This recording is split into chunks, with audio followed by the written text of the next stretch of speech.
Mate, I've got to get back out there and clean up number 2 off the oval. Huh? Let's give it up again! Come on! Go for it. Well done, Cal. So the next slider we've got here, very important slider, a man that's involved in the footy club at a major sponsorship level. We've got Bill Biggs from Bairnsdale. Bairnsdale, 20 of those huge supporter of sport, not only in Australia, but all around the world. Bill's got a couple of footies he's going to flick out. Bill actually got some video messages sent to him today. We'll put up the bush later from guys that Hello. Hello. This guy, that's very, very high up the list. Bill, thank you so much for getting involved. What made you get involved today, Bill? It's the camera. What? They're doing the video on the footy today.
How are you, man? Jesus Christ.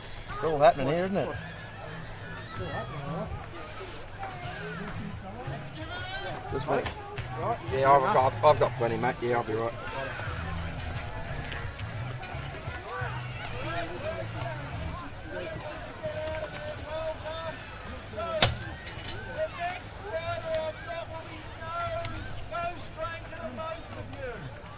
When I say East Gippsland royalty, there's not a committee this bloke hasn't headed up. Still knowing from Aussie disposal, so get down there and make sure you get all of your snow here from Aussie disposal. There's a cheap $5 might get you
And enjoying it. Enjoyed the slide.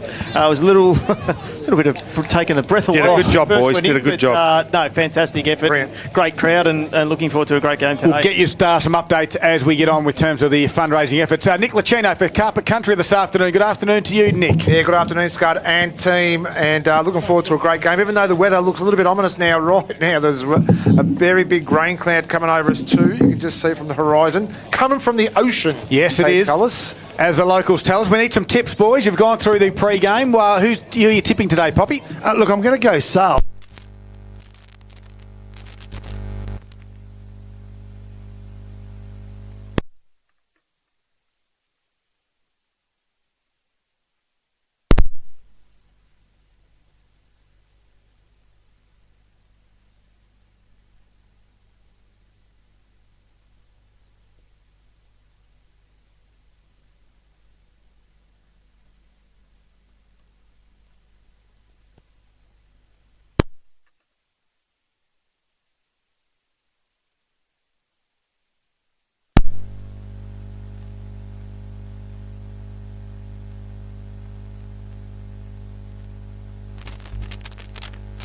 With Lang and, of course, Hudson Holmes. First quarter action here at Bairnsdale City Oval, and the first ruck duties goes to Leslie.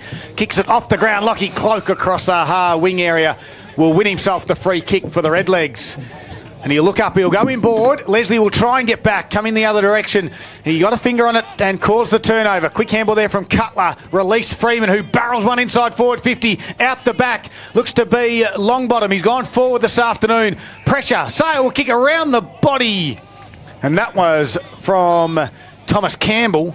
And he gets the first score on the board. I should say Tom Longbottom has gone back this afternoon. So the first score for the Redlegs, it's a minor one, Timmy. On the Virtue Home scoreboard, it's Sale 1 point. To Bairnsdale get to score. Right, Tatnall comes back into play, comes commentary side of the ground to find a teammate there, and that's Randall Stewart, who goes short and turn to Will Mitchell. Just outside their backyard, their defensive 50.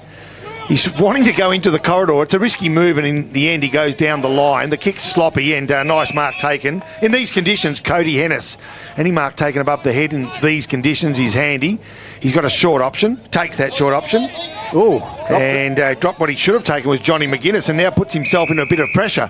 So Johnny had that one dead and buried, but in these slippery conditions, and I predict they'll get slipperier, Boxer, he let that one go. He did too, mate. Long bottom and the Descent matchup's going to be really good this afternoon. So Holmes from the clearance, a little quick kick, top of the 50 it goes. Byron comes out to meet it, couldn't take the mark. Fighting at ground level was Austin, the coach of the Redlegs. The umpire waits, and sometimes when that happens, he plays holding the ball, but on this occasion he didn't. Yeah, with Hennis now into the middle, moves that Tainch has found himself not in a spot. He's off the ground at the minute. So East with a clear tap down, attacking it hard. There was Bills for the Redlegs, will win himself the free kick. You can hear clearly through the effects mic there, and the youngster Jesse Bills at halfback for his side goes inboard, nicely done to Mitchell. Wants a runner, will give it back to Bills, who ran on nicely. Kick to half forward. Target will be Lockie Burn-Jones. Little shove out there from the defender in Glenn. It scoots out the back to the football, clean. Someone's looking for it. Stewart will give to McCary from 50. Gets it to the top of the square. Doesn't quite get over the back where the numbers favour the Redlegs. Attacking it hard at forward. Trying to be a teammate. McCary from the pocket has kicked an absolute blinder. If you don't mind, the Zambrero goal today is done and dusted. And that is in the opening 2 minutes of game. Braden McCary can do that. What a goal. Yeah, incredible goal. We know he's really renowned for that sort of stuff as well, and he was just in the perfect spot. I just like the build-up of Bairnsdale off the half-back. I was going to be a little bit critical of him going the short ball, especially in these conditions. It's a little bit risky, but they gained enough yardage too. But McCary was in both those acts of play. Started with Austin with a great competitive mark as well. Got to ground, and McCary, where he's dangerous, he's just put himself in the position to win that Zambrero goal of the day. First goal of the game, and it goes to the Bairnsdale Redlegs. They lead 1-6 to Sale 1 point. All right, back in the centre of Bairnsdale City Oval, it's Leslie v East. East got the tap forward, gained all of 5 or 10 metres before his teammate Jesse Bills was taken to ground. Nice little tackle too laid on by the big ruckman, who followed up nicely.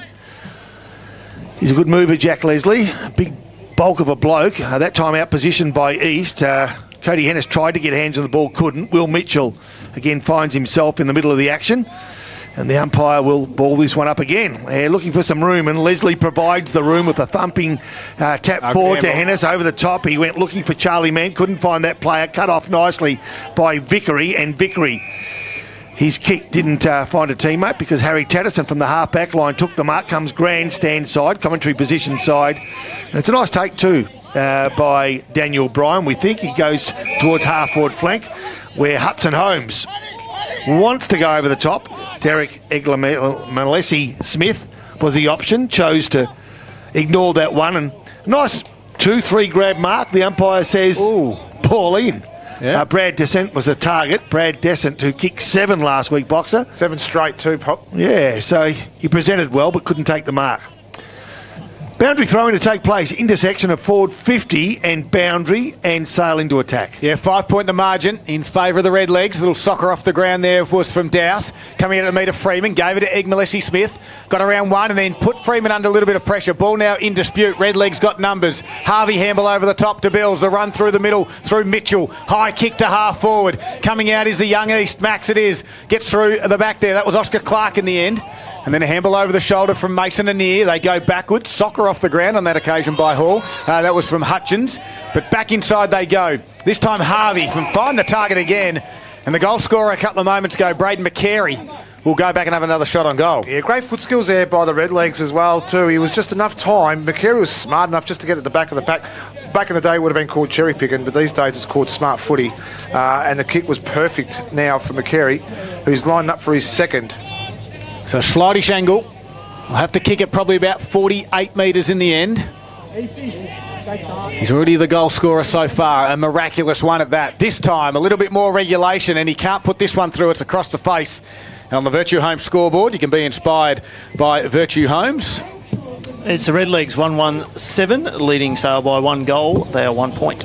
So Des, short for Derek Egmalesi Smith, a lot easier to say as well. We'll bring this ball back into play. I did. Yeah. No, I got tongue-tied, I admit it. So we're back to Des. From full-back, that left leg, usually a good user of the ball, went looking for teammate Hennis, couldn't find that player. Nice tackle, well picked up, and all of a sudden now the Bairnsdale side go forward. Will Mitchell around the corner. Don't tell me he's done it again. Braden McCary with the gold and silver for the Zambrero goal of the day. Snaps from 25 metres around the body, straight through the big sticks. Another goal for the home side. And we know he's not really great at the set shots, and that was his bread and butter. This is why he's in the side and leading the league as well in the goal kicking too. So he's got 2 early on the board. His confidence level must be sky high as well. And I tell you now, the Redlegs are making the opportunities count every single time they go inside 50, especially if this inclement weather is going to come through. They need to get on the scoreboard early. 6.5 minutes gone in this first quarter, and it's Bairnsdale leading 2-1-13 to Sale 1 behind. And with that rain, the middle of the ground will start to bog up a little bit as this game progresses. As East again taps it down. He's done well so far. Hennis off the back of this though for the Magpies. Will handball over the top to a teammate in McDonald. That's Finn. Left foot kick, centre half forward. Front spot there, Austin. Doesn't complete the mark. Ball at ground level. Handball from Tatnell. Gives it to Big East. Just barrels it to half forward. Tyron Reese comes out to meet it. Nicely done. Gathers it in front of Tatterson. Gives it back to Harvey. Left foot kick around his body. Top of the 50. No one's going to come out to meet it. Look out. Here's McCary. Twisting. Turning. This time he might pass it off. Does it find this time a teammate in Oscar Clark? He'll snap around the body and he'll put his contender in for a Zambrero goal today. McCary runs to him and says, "Don't worry, young fella. I've got 2 of those already, but the team has 3. He needed to kick that. He had Mitchell inside for the handball. It was a good get. McCary's smart kick just to put it out in front of his teammate there too. But Mitchell was on his own, but the young player had enough confidence to go for the snap and kick another goal too for the Redlegs. And on the Virtue Home scoreboard, that puts us the margin out to 18 points. It's Bairnsdale leading 3-1-19. Sale 1 behind. We need to put a start. Sorry, Bob Pop. We need to put an SOS out call for any Bairnsdale supporter in the at the ground at the moment. We have a number 12 that's just run out there. We don't have it on our team sheet. We apologise to number 12. Our timekeepers next to us might be able to help us out. Yeah. So here we go. He'll be referred to as number 12 until that time. Well, number 42, Cooper Harvey, has the ball for the home side, goes towards the outer side of the ground. Sale have got the numbers now, and they'll need to reset themselves somewhat. Go forward, yeah, nice little poke forward, and I reckon reeling that one in for Sale was Shannon Lang. So Shannon Lang inside forward 50. Can he find a target? He can't. The target he hoped was going to be Freeman. The player butted up. Quick kick. Danger zone. And a nice 1-2-3 play on was the call. 3 goes at it for Sale was Kay McDonald. Couldn't bring the ball in. And the umpire will ball this one up 40 metres from Sale's goals directly in front. 8 3/4 minutes gone of this first quarter. Bairnsdale, can you believe this? They're not 4-1, are they? Yes, they are. No, they're 3-1. So if you're listening to our call, the actual score is 3-1. There you go. Rather than 4-1. They've corrected, thank you. And 9 minutes in. It's a handy lead as Bairnsdale come out of attack through Harvey. Yeah, looking for it, finding a team. Oscar Clark presented really well to start this game. And the right foot kick to half forward. Tries to find Lockie Burn-Jones. Strong overhead. He's got McCary in open forward line. He takes a bounce in these conditions. Was ambitious, but beautifully done. And McCary on the end of this one. Lockie Burn-Jones, if you don't mind. It's just like Groundhog Day then too. It was perfectly played then too by Burn-Jones. What a beautiful McCary quickly plays on and puts it through. That is 3 Zambrero goals of the day contenders. Sorry, Boxer, to cut you off. Don't be sorry. I'm writing his name on the ticket already. Yeah, just it's all over. The Zambrero. Give me the voucher. There it is. now. Have it. There you go. Done. We'll send it down the street now. Just right send now. it down. No, incredible, and he had to play on because we know set shots.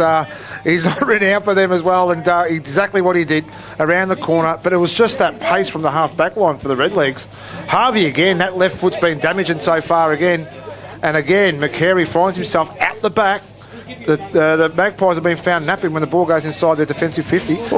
So the dream continues for the home side on the back of a big community day here for the Big Freeze. They've brought that enthusiasm onto the park as this time Sale go forward. But coming out for Bairnsdale, Logan Austin, who can play at both ends of the ground. Hugh Longbottom for Bairnsdale lends a hand. They're trying to keep the ball out of that back front yard for Sale, and they're going to do it now through East. They've got some nice little layers of players running in numbers and providing all sorts of options. And right in front of our commentary position, we might find this one is called Even Stevens, as the last player to get up was Jared Freeman.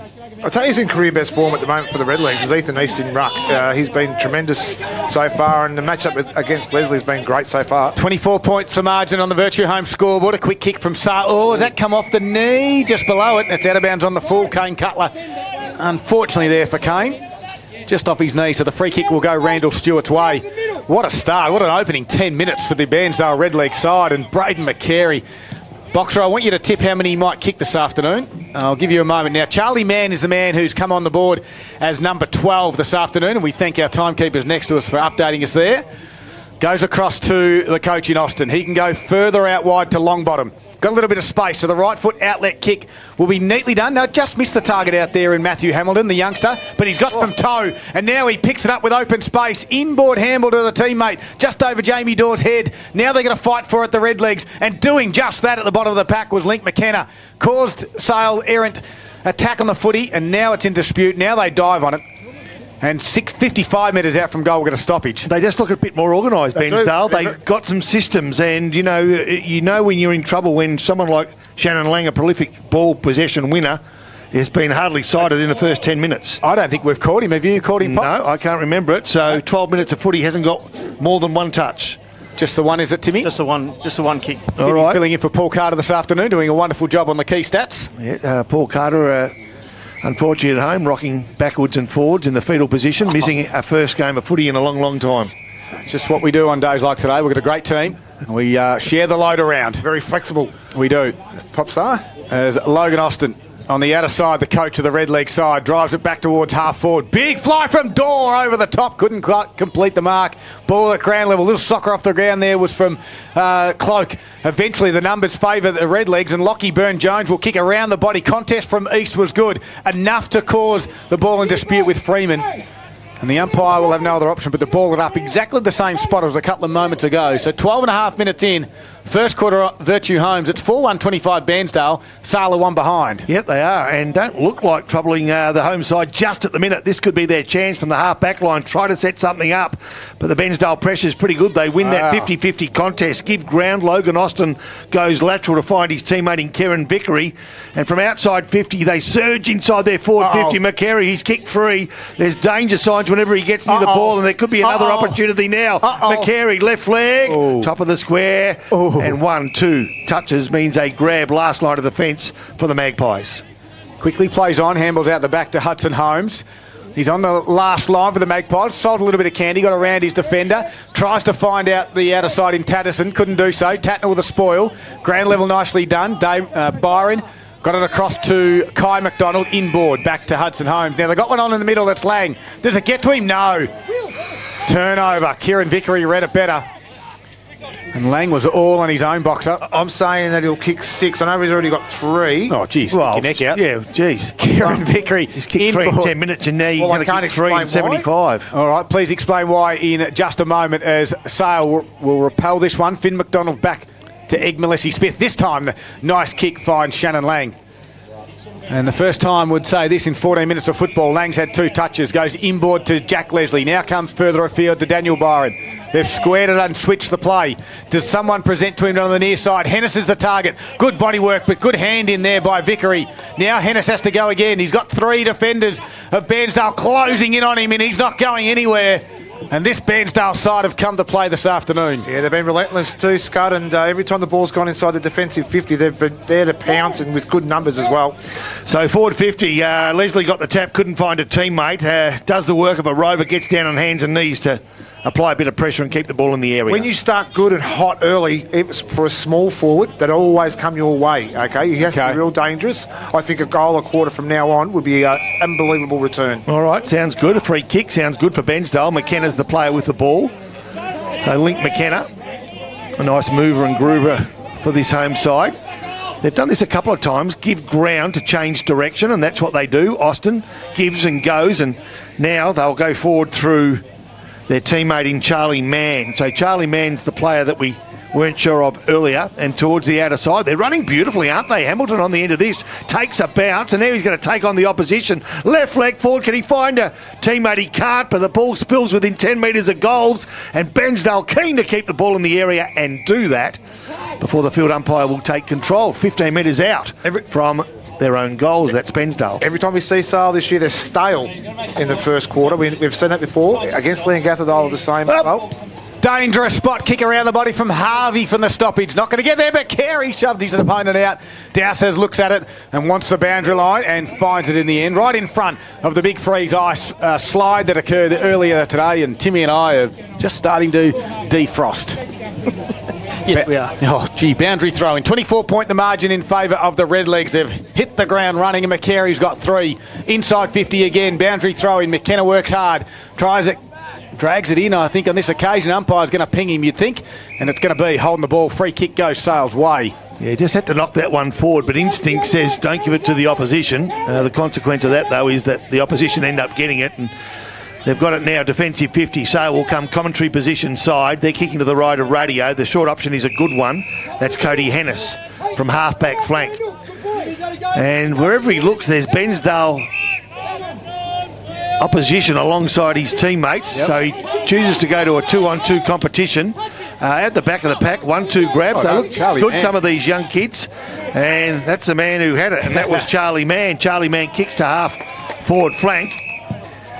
It looks like they've got some good young talent out there, Scud and Nick and Tim at the minute, and that's reflected in the scoreboard. 17 minutes in, 4 goals, 1 to a behind. A couple of those youngsters you talk about, obviously Cloak, Hamilton, Jonah Walker, who's taken the ruck duties now. They're all underage, they're all playing under 18 football, and a very good chance to play in the interleague side coming up, Timmy, of course. They're currently training. Who's the coach? Yep, thank you very much. Daryl Cooling is the coach.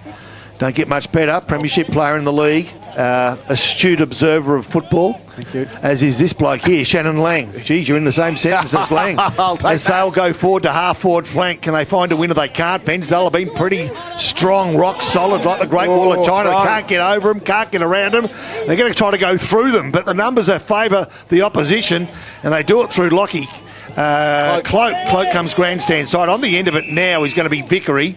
He says to his teammates, settle, just settle. We've got a nice little break on our opposition. It's not panic. Let's go down the line. I'm not sure it's the right option. It was 3v2, and one of those 3 for Sale was Jack Leslie, and he's worth 2 himself. It's a Change of direction in the corridor. Nicely done. It was a risky kick, but maybe a near was on the end of it, and a near on that left leg kicks to space, and now we've got a race, and Bairnsdale lead the contest. And the coach for Bairnsdale comes the other direction, and he gets the 1-2, does Logan Austin. He's at wing area now. Looks up, goes towards the top of the 50. Who's there? No, it's only the Magpies and Egg Malessi Smith. Just read it a lot better than Egg Malessi Smith. It was well read. Great run there from the coach. Who we normally see forward. He's playing back now where I think he's better off. Left foot kick wasn't the best. He looks for a near, and then the free kick's going to go Bairnsdale's way in Harvey. And Cooper Harvey, I think, would be too far out to score. He's a thumping kick. Well, he's going to have to kick at 55. He lowers the eyes. Open space. Walker was his target. There's 3 Sale defenders, and Leslie was one of those. His kick might be turned over. Although tapping it out there was Austin. Lang had to go to ground. Good tackle on that occasion by Mitchell. Pops out the back. Little kick around the body there was from Tom Glenn. They go to half forward. No one there, but all the Redlegs. Ethan East was able to fall over twice, stand up and then grab the footy, and no one got near him, and then finds the target easy as you like to Austin. He could have had a can of Coke and a salad sandwich. I think he did. He had so much time. Yeah. So here we go. Austin, the coach of the sideline kick. Oh, geez, there was some room there for a forward to take the mark and probably drop what he should have taken there for Bairnsdale was Cooper Harvey, I believe, and now the race is on again. It may have even been Jesse Bills, but Harry Tatterson, more importantly, goes outer side of the ground, and in the end will find the boundary line, you'd think, or not. Yep, boundary line it is. So a ball in from the boundary, just forward of right half forward flank. Bairnsdale kicking to the left of your radio and leading 20 minutes into this first quarter. 4 goals, 1 to 1 behind. Timmy Sexton, what are you noticing? Or you've got your head down in the key stats for Gippsland Ozuzu? Bairnsdale certainly have got more ball control, and they're controlling it with their marking game, short chip mark, much more than what Sale is at the moment. All right, centre clearances going Bairnsdale's way, are they, or are you a bit different there? No, the clearances at the moment are going Sale's way, but Bairnsdale are well set up behind the ball, and Sale are losing a little bit of structure forward of the centre square. It's always the way, isn't it, when you've got your absolute powerhouse in the middle of the ground, and we talk of Sales, Leslie and Holmes and Hennis in there as well, but that secondary effort is just not quite there for the Magpies at the moment. Bairnsdale have been super, and as we look at it at the moment, the ball's on the outer side. We've had 2 stoppages. You haven't missed a thing. We've got another ball up on the outer side. It is Gippsland Live right here on TRFM, of course, all thanks to Harvey Norman Electrical. It is the first quarter for Virtue Homes. And, of course, too, an AFL game happening as we speak as well. Yeah, we do, Poppy, thanks to Harvey Norman Furniture in Gippsland. It's the Hawks at half-time. They trail the Giants 38-19. So a little soccer off the ground there from Lang. Gained a little bit of area, but this is where Bairnsdale are good. Tatnell gave it over the top to Cloak. Cloak tried to go on the outside of the foot. Jonah Walker's second effort was good at ground level. Gets a handball to McKenna. Now he goes in towards Bills, and Bills from 48 metres puts it to the goal line. Going back with a fly. Great grab. I think it's Tyron Reese. And we know how good he is the last time we called here, Boxer. Absolutely. He took some absolute rippers last time we were here. He was actually very instrumental in that game for Bairnsdale, and he just showed a lot of poise there. Had a lot of pressure coming at him by Egg Malessi Smith, but was good enough to take the mark overhead. So Tyron Rees, slightish angle, about 5-10 metres out, should not miss, and doesn't, and the red legs are up and about. It's another one in this opening quarter, 21 3/4 minutes, and it's been all the red legs. I know they had a slow start against Leongatha a couple of weeks back, Sale, but it wasn't a 5-0 slow start. It was 2 or 3 goals, and they were right into the game. But it's going to be a lot of effort now to see them claw their way back from here, because Bairnsdale just looks so clean with the ball at the minute, and they're marking everything as well. So a big job ahead now for the Magpies. As the boys have said on the Virtue Home scoreboard, it's Bairnsdale 5-1-31. Sale to still register a major. They're only 1 behind. So the home side have got the knife in and starting to give it a turn early in this game. Let's see what sort of killer they've got in them, because they want to take a couple of steps up that ladder. They need to show some killer instinct. They showed signs against those behind, below them. This side is a side that's on the up in Sale, as Shannon Lang gets one of his rare touches. Free kick held without the ball in the centre of Bairnsdale City Oval. Looks forward, not a lot of movement, and as a result he holds onto the ball a bit longer than he probably wanted to, but kicks long, straight down the line. Big thumping punch forward. Ethan East, the ruckman, lays a good tackle at ground level. Sale under pressure. Can they get a handball out? They can, but only as far as McKenna. He takes it, drops it. Quick kick, Hennis from a standing start, smothered. Who's going to have a go now? No, held without the ball. I reckon they're going to go Sale's way or not. That's going to go to Bairnsdale on Mitchell. You got the handball out. Oh, hang on. The way it's Umpire's positioned. I think it might be going Sales 1. I reckon it might be going to Ben Hall. Yep, spot on. So Ben Hall's the player with the ball, and they haven't had a better opportunity than this to kick a goal because he's kicking from 45, almost directly in front. It's going to take a good kick in these slippery conditions, but he's capable. Off the boot, though, it's going to fall short and go right. Two of the things you didn't want to happen, because guess what? Bairnsdale have got a wave of players coming out of defence, and they're going to clear the area. Well, they hope to, but all of a sudden, a kick off the ground fortuitously lands in the arms of Hudson Holmes. The kick from Dowse, although lucky, you need that sometimes. And Hudson Holmes, who can float anywhere around this ground and any ground in the competition and have an effect. Tim Sexton for Gippsland Ozuza Ute. That's the first to mark inside 50 for the Sale Magpies in this quarter. So Hudson Holmes now, basically directly in front. This one will be straight through the middle, and he says, yes, Pop, you're right. And that is a much-needed goal. The understatement of the first 30 minutes of this game. Albeit luck. Bairnsdale had him outnumbered 5-1 coming out, but it was just a simple error, skill error, and great pressure from Desson as well for a big man. Just kept the ball alive too there for Murray, and it was just a lucky kick off the ground in the end. But sometimes you need a little bit of luck to find your own fortune, and here we go now for the Magpies. First goal on the game for the Sale Magpies on the Virtue Home scoreboard. It's the Bairnsdale Redlegs leading 5-1-31 to the Magpies 1-1-7. Well, if the Sale Magpies can get another one in red time, these are the goals that hurt you, of course. And one of the key stats across all of Gippsland is goals. If you win red time goals, you generally win the game. Not saying that Sale can win that, but at the moment they are leading it in that red time zone. So Bairnsdale need the next one just to get the steadier before quarter time. They still lead it by 30 points, as we said, but Sale are going. Hennis again, drives it to the top of the 50, targets there, and Bryan gets out the back in. Thomas Campbell had a good afternoon last week. This time couldn't quite get his hand on it. And it goes over. For a boundary throw-in, 25 minutes past. Opening quarter for Virtue Homes. Deep inside Sales forward 50. Ruck duties. East in the front spot, taps it down. Tries to run through. On that occasion was Byron. There will be a free kick to the Magpies directly in front. It's going to go the way of Campbell. I spoke about him a couple of seconds ago. He found the goal scorer sheet numerous times last week. And now he's going to look to get his first, and it will be 2 goals in a row for the Magpies just to get a little steadier before quarter time as they lead by 24. They'll be just wooing these little errors inside their defensive 50, the Redlegs as well. They've had full control of the quarter as well, but they've just leaked a couple in that red time we spoke about just earlier. So no angle to speak of, very slightish angle, and about 15 metres out. Tom Glenn comes in, Campbell I should say, and puts it straight through the middle, Thomas Campbell, and that's the one they need. 2 in a row inside the red zone. Exactly, Scud. And they had Brad Desson off as well through that patches of play. He's been up a couple of times this quarter too. Quite interesting. They're prepared to rotate the big fella as well. But their small forwards, Campbell, he's a very, very dangerous player inside 50 for the Magpies. So they've just got to go a little bit more defensive. We've been playing 27 minutes now in this first quarter, and they've leaked 2 goals in 3 minutes now, the Redlegs. Virtue Home scoreboards see the Magpies cut the margin back to 18 points. It's 5-1-31 to 2-1-13. So centre break important. Timmy Sexton doing stats has pointed out earlier that Sale, although trailing, are leading those centre breaks. So Bairnsdale, with 27 minutes gone of this first quarter, have a lead of 18 points, but wouldn't want to give any more time up as East gets a tap down. But Leslie allows or opens the door for Hudson Holmes to feed it off to Lang, and Lang inside forward 50. Don't tell me they're going to get another chance. They are going to get another chance. I told you not to tell me. Now I'm speaking to myself. Bairnsdale have got the ball. Last line of defence cleared nicely by Longbottom. Can he clear the 50-metre area? Not quite. Again. A quick kick forward by Longbottom. Out the back it goes. Lang gets rid of an opponent. Kicks for goal. Oh my goodness, don't tell me. What about Dowse's soccer off the ground again? 3 in the space of 2 minutes for the visitors, and the game's back in play. Dowse must have been watching the Tillies during the week too, because a couple of his kicks have resulted in goals for the Magpies as well, and these 2 guys had him written off. The game was already over.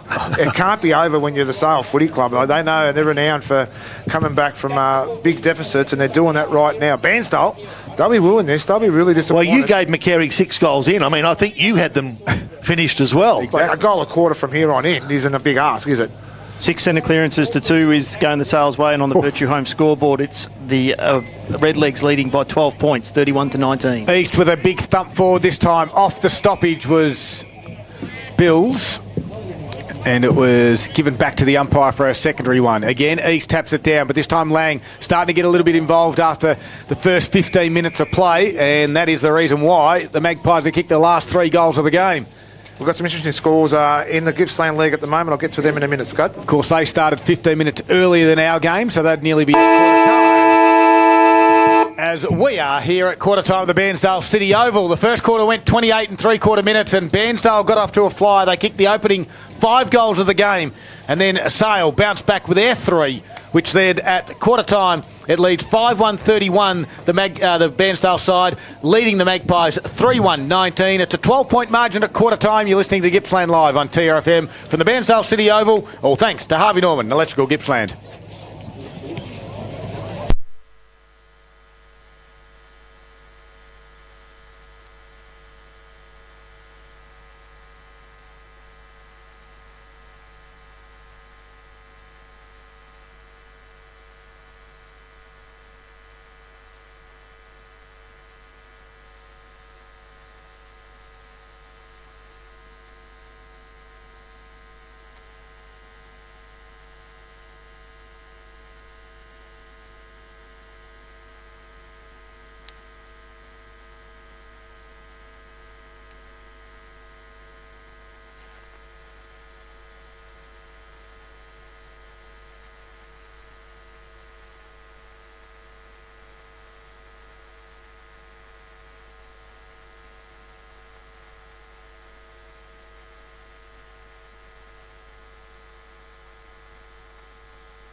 Got my feeling in the bones all right. I'm just starting to get the feeling back after going down the ice slide a little earlier this afternoon. It's quarter time here at the Bairnsdale City Oval for this all-important round 9 clash in the Alinta Energy Gippsland League, and Bairnsdale lead at 5-1-31 leading Sale 3-1-19.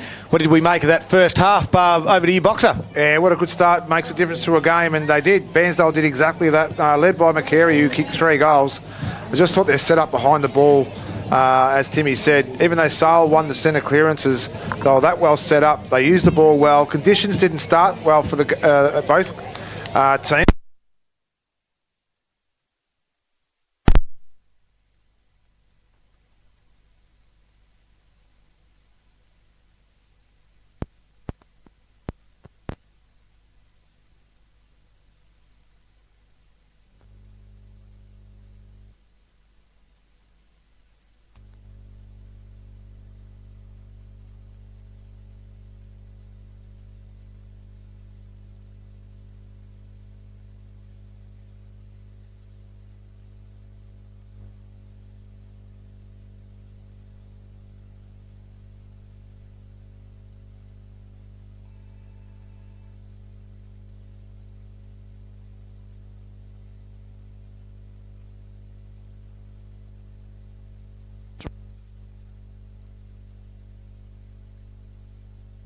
Passage of play, and Bairnsdale, their goals.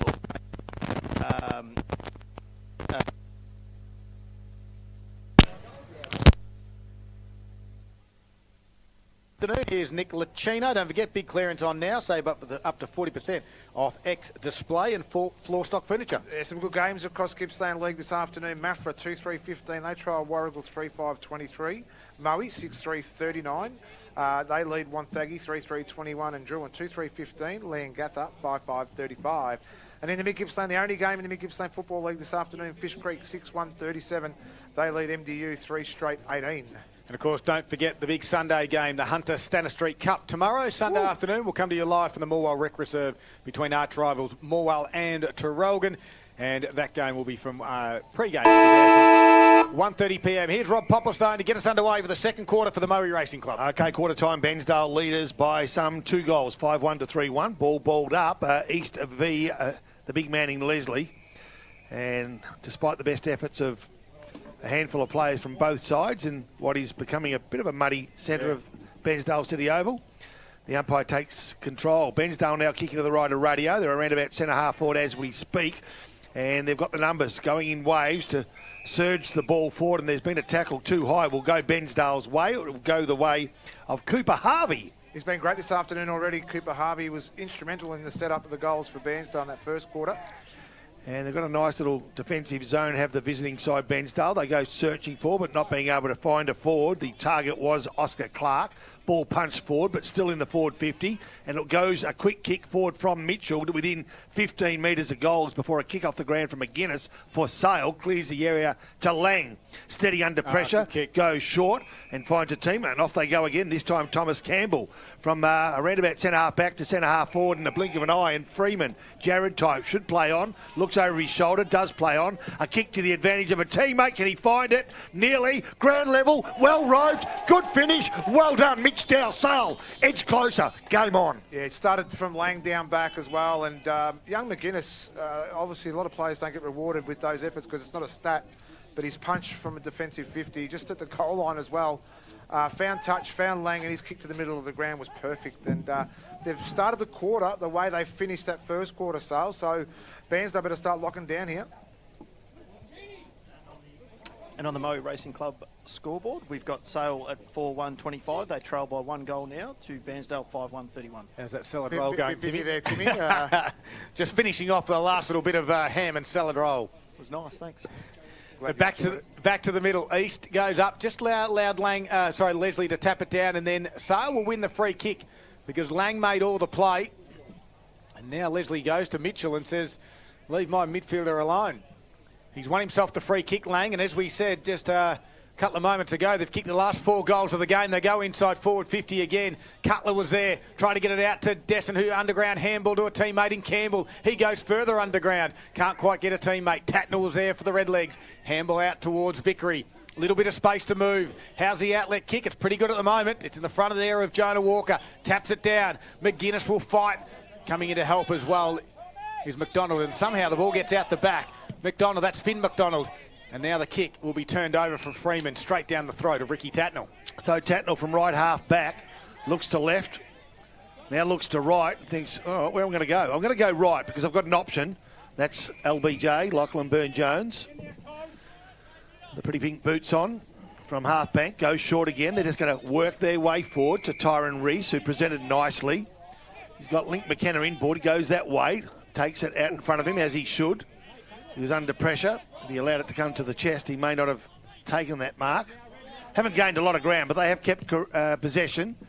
But they kicked to a contest of about 8 players around about half-back flank, and it's punched forward by the defender, who's in trouble, but with one arm tied behind his back, he gets a quick kick forward. The free kick will go Bairnsdale's way, and it will go the way of Logan Austin. So on centre wing, usually a good user of the footy. He's got a couple of options inboard if he wants. He'll go that direction to Randall Stewart. The runner was Tate Clay. He'll give the handball to Tate, and his left foot kick, usually a good one, out in the front of the other youngster in Hamilton. Just had to wait for it a little bit. Goes back inside, steps around and puts the afterburners on, then puts a wobbly one in. This could be tough for the Sale defenders, and it was. Egmalesi Smith left it behind, and Braden McCary said, I'll swoop on that, and he's kicked 4 now this afternoon, and he's 2 away from Boxer's prediction. Absolutely, and I think that young fella out wide there, Hamilton, is it Hamilton? Yep. Was absolutely brilliant. The turn of foot, but he did it on a thrippence there. Thrippence? Yeah, on a thrippence. He just did the big spin. But geez, his pace after that was incredible. What the thing is about the danger signs for Sale is every time the ball hits the ground in Bairnsdale's forward 50, he's swooping and no one's blocking him.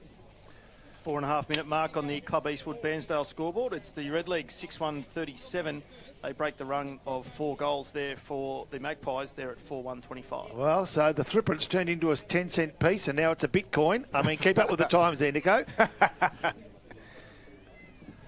So Lucino is just showing me that he's won some quaddie, a nice little quaddie, and he's happy to. He's going to break the news to Marty when he gets home tonight. McKenna out of that stoppage for Bairnsdale, but he'll be turned over inside their forward 50. It was Johnny McGuinness taking the mark, although his outlet kick missed it. Lockie Burne-Jones will swoop now. He's got pace. Again, he takes another bounce in these conditions. Wobbles one, misses. And they've been accurate this afternoon. Only 1 point kick between both, 2 points kick between both these sides, but that one is a minor score to open things up at 5.5 minute mark. Well, that makes it 3 points that have been kicked between both sides. It's Bairnsdale 6-2-38, Sale 4-1-25. So Derek Egler-Manalesi Smith, or Des, goes towards the outer side of the ground where big Jack Leslie takes the mark. Jonah Walker on the mark for Bairnsdale. Leslie goes towards the outer side wing. Gee, nice leg too, found a teammate. And off they go. They're starting to build from the half-back line. Holmes inboard. Kick wasn't great. Now Bairnsdale can open them up, or can they? McKenna, bottom of the pack. Was he taken high? Playing was the call. And now no room to move. So he had a victory, didn't he? It was, young Ricky Tatnell just made something of what he should have. Yeah. And they were away too, the Red Leagues. So ball up in the centre square. Leslie with a tap down. Little quick kick there. Was trying to get it through. Was Mitchell. Got smothered in the end. It looks like we'll do it again. The margin sits at 13 points. It's been a great game so far. What we found too, Scudder, what I've seen now, when they've opened the game up and actually switched the play, they've really been able to get inside 50 quickly. Walker with a beautiful tap down to his teammate in Burne-Jones. A high kick to half forward. McCary, 1-2 bites. I'll pay that. The umpire said no. Then had a fresh airy, and he'll pay that one. Unlucky. I'll tell you what, very unlucky. Hold McCary. the ball. Tatterson for the Magpies, trying to get Egmalesi Smith. The second effort was good. Left foot kick. Will it find a target? Oh, only just. And it lands in the hands of McDonald, I think it is. Kai McDonald looks up. I think I'm wrong on that occasion, but either way, he finds Finn McDonald. As Finn looks to come in. There's Tom Glenn, the one I was looking for. Now Finn drives it to half forward. Front spot, holding your ground. Oh, Ricky wow. Tatnell, no mark, said the umpire. He got crunched from pillar to post, and that would have been a mark, you would have thought. Even the supporters have actually said exactly what you said as well, Scud. They should have paid that reward for effort, wasn't they given? Well, stoppage right in front of us. Here's Rob Popplestone. Yeah, quick kick forward. Nicely done, Matty Corbett, wearing that headgear. McKenna at the bottom of it, but he had to wait for it to drop from 30 metres up in the air. Nice little handball under pressure from Ben Hall. Couldn't find its way through. A high tackle, not seen. Blindsided on the umpire's positioning. And so a boundary throw will take place right in front of our Gippsland live commentary position. Nick Lucino, special comments. Timmy Sexton doing stats, and Daryl Cooling alongside yours truly, Rob Popplestone. Ball thrown in. Leslie gets a tap. ground level again. It's Matty Corbett. Tries to keep the ball in the area. Lang taps it to the advantage of a teammate. That teammate's in all sorts of bother. And I speak of Benny Hall. He's joined by Hudson Holmes, and nice work behind the play. Big Leslie's not happy with a whole lot of things at the moment. So I think they need someone to match Leslie in the aggression, because he's just having a party all by himself out there, and it tends to be directed at Will Mitchell. So boundary throw in right in front of us. 13 points is the margin. Leslie just grabs it out of the ruck. Kick was smothered by Rees. Trying to work hard is Corbett and Hudson Holmes. And we've got another stoppage. I just saw Shannon Lang just in that contest as well. There was no arm to arm or anything. He ran forward really early. Unlucky not to get the ball. Leslie with a tap down. Tried to tag it at pace there was McKenna. Socket off the ground by Mitchell. Inside forward 50 Nice goes. take. Nicely done by Oscar Clark. Trying to get through two of them. A little bit too long. Holding the footy. Sales free kick in Tainch. At centre half back for the Magpies. Second quarter action for Moe Racing Club. Good work. Goes straight down the gullet. There's a bit of room there, and getting on the end of that is Ben Hall, possibly. No, it wasn't. It was Anea. So Anea plays on now, goes towards right half forward flank, but it's all Bairnsdale that dropped what he should have taken. This time Ricky Tatnell had no excuses. Spills falls in the arms of Hudson Holmes at half forward flank, and the numbers from Bairnsdale will win out, will they? Yes, they will. They'll do it through Randall Stewart. He comes grandstand side. Nice vision. Finds on the overlay Lockie Cloak. Went to the fat side, and now Lockie Cloak looking for an option. He's got 3 or 4 inboard. That was a great option. He had no one else down the line, and a good option to come back inboard. And now they go to where he considered going about 30 seconds ago at ground level. They might just find the boundary, will they? They will. And the last player to get up would be Lockie Cloak, who took a dive into a puddle right on the boundary. He's only a little bloke, but the puddle came up to about his knees. So right in front of us, true centre wing, Bairnsdale City Oval. Good tap down by Walker. Cloak goes again, head over it. Be careful dragging that one in, but he's fighting hard for the Redlegs. Lang was there, took on Corbett in the tackle. Ball swabbles out. Little kick off the ground there from Mitchell. McKenna will come out to meet it, and Holmes will close quickly, along with Anea. And we've got another ball up. 10.5 minutes into the second quarter for the Moe Racing Club. You can save on meals, drinks and race day entry. Become a member today. Also, reciprocal rights at Club Eastwood right here in Bairnsdale. So I'll go forward again after that stoppage. Anea on the end of it. Nice tackle though, dropping the ball. Gee, pretty harsh I thought, but the tackle from Matty Corbett was a good one. So Matty Corbett alongside his teammate Lockie Cloak with the headgear on today, that left leg. Towards half forward flank. 1 grab, 2 grabs, no. Spills out. Gee, dropping the ball. Yeah, the umpire picked it up. It was only very minute as behind play. Some aggression, probably through frustration, shines its head. I have a question. Yep. Who's reading whose rights? Or was that reciprocal rights? What was Reciprocal rights. Right. Is that okay? Yeah, I just wasn't sure who's reading whose rights. You understand? You buy a membership. And they're reciprocal. That's right, at both clubs. That's magnificent. What That a is. setup. So Tainch now, half-back flank. Goes looking for Leslie, front of the pack. No, tried to thump it to the advantage of his teammate. Now at ground level, handball's more in hope than anything else. Contest is hot, will find the boundary, or will it? No, they keep it in, do Bairnsdale. Was it a good choice? Not just at the minute, but they gain 2 more metres before it goes out. I just can't believe I said reciprocal. McKenna just taking a little bit of time to get up from that last stoppage he's taken.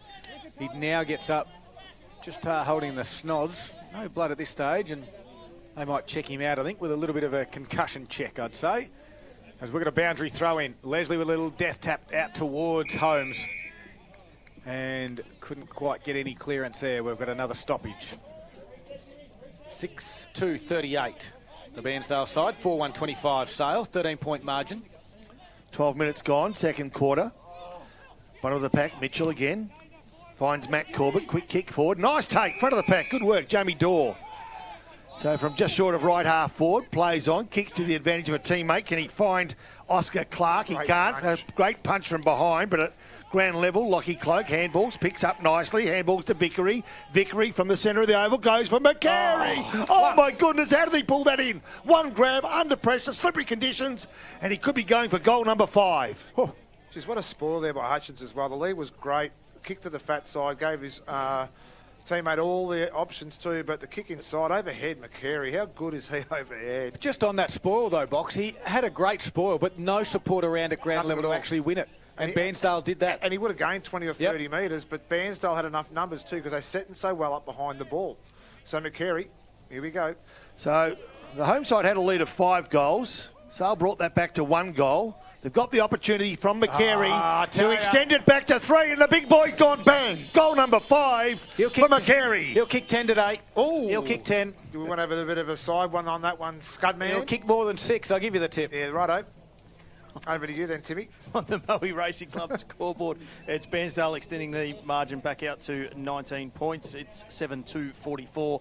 Sale after kicking the first goal of the second quarter, a 4-1-25. We'll quickly go around the grounds thanks to Harvey Norman Furniture, Gippsland in the AFL. The Hawks are really showing it to the Giants at the minute. They've been playing 15 minutes into the third quarter, and it's 7-3-45 the Giants to the Hawks 5-7. So when you say showing it, they're losing. They're losing, but They're really showing it to the Giants. Well, the Giants are, what are they, second on the ladder? All right, Lang drives it out of the middle for the Magpies. They go deep inside forward 50. Oh, Hennis fell over at the crucial stage, and he had the right sit on it. He just lost his footing, and Bairnsdale were able to rush it through. So a minor score. Club Eastwood Bairnsdale scoreboard, it's Sale going 4-2-26 to Bairnsdale 7-2-44. Bobby, can you scratch me back? So long bottom. whereabouts there? That's it. All right, I'll commentate. You keep your noise down to a minimum if we can. Long bottom gets on the end of this one. He's outside his 50. Inside 45, kick nice to find Bills. He wants to go again. He wants to go inboard. He wants to bite off a lot, and he does just that. Reeves with 2 grabs. That's a mark every day of the warrior. And Tyron won't be happy with that one either. How can you not call that a mark? He had the first bite clearly, and the second bite even more clearly. And So now Leslie, he clearly gets a clearance inside Oh, forward Tatnall 50. again. Tatnall dropped what he should have taken, but they've got numbers, and they've been pretty good there, but the clearance fell short and fell into the arms of Chris Byron. Yep. He's going to have a nightmare. So Byron tries to play on. He's in footy. bother. Holding the ball. Free kick. Bairnsdale breathe a sigh of relief once more. That's the 4th mark this quarter. Tatnall's dropped. Yeah. So it's just unlike him to do that. So Longbottom, Austin will switch this one across to Vickery on the outer side of the ground. He's got plenty of space on there, and working hard is Mitchell to the wing area, but Lang will close, cause the contest. Melissy Smith will come to help, and good tackle by Mitchell. Ball bobbles out, play onto the umpire. Lang gets on the end of it. Inboard kick goes towards Kane Cutler. Now he turns, open space, forward line, Descent runs underneath it. Gets out the back, Tatnall needs to be clean. Hesitates, Hennis comes. Descent gathers, gives it to Hennis. Snap around the body, misses. They could have worked that out better, the Magpies there. Minor score.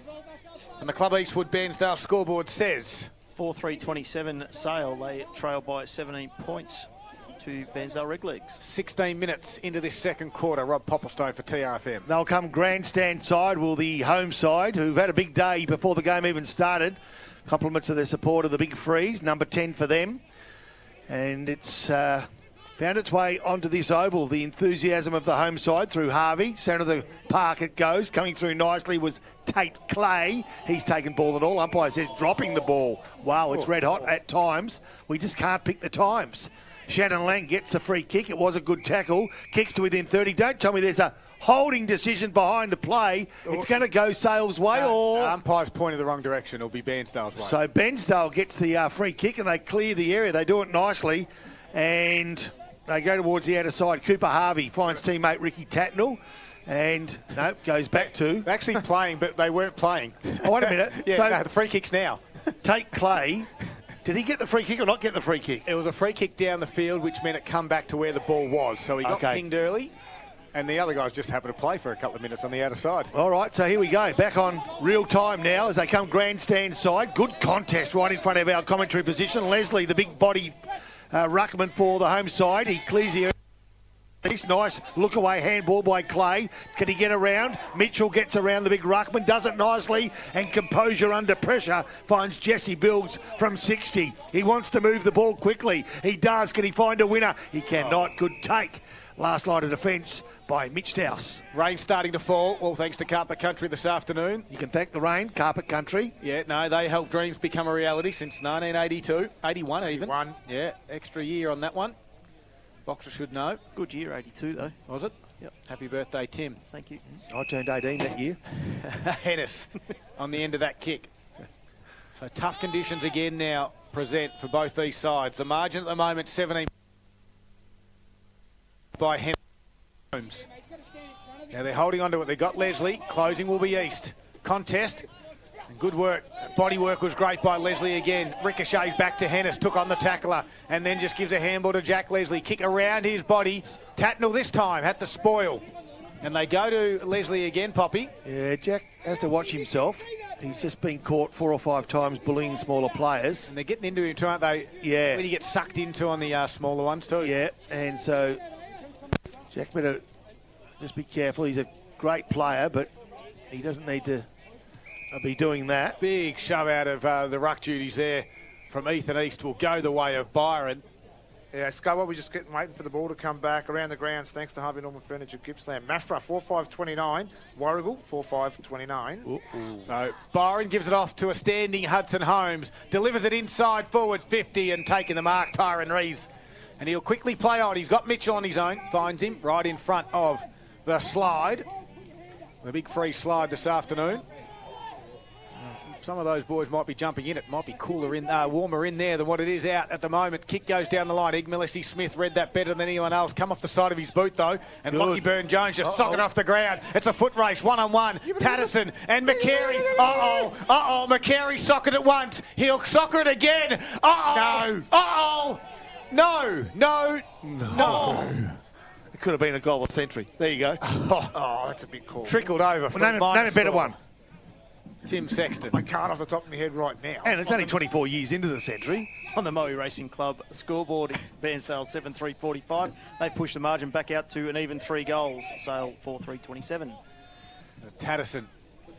Bring it back to the near side. Leslie the target. One hand up. Free kick will go Leslie's way. And that's a goal. If it's a goal, he wins the Zambrero 4 times this afternoon. He does. Yeah. Already kicked 5. 4 of them. Done the well. Rippers. Leslie's probably one of the shining lights for the visiting side today. Been very good all day, competing really hard. Controlled aggression to date. Just fear that he doesn't go over the line. That's all we're after. Jack Leslie goes to the half forward line for Sale. Can he find a winner here? He can't at the moment. It's a 50-50 contest at best. Austin kept it in, but gave it to Lang inadvertently. And now getting on the end of a chain of handballs is Kai McDonald. Kick inside forward 50. Again, Bairnsdale stand tall. And can they find a teammate? They can. Just inboard was Ricky Tatnell. Yeah, Randall Stewart with a great save dive. Great groundwork play there by Randall. And now Tatnell brings it down towards the commentary box. Leslie will always stand tall. And he's paid the mark. That's silly. That's what I'm saying. He's on the verge of doing something that's going to get him sent off or reported. Yep. All right, so Leslie, he's having a big influence on this game as well. Kicks down towards Lang over his head, and we've got a boundary throw in.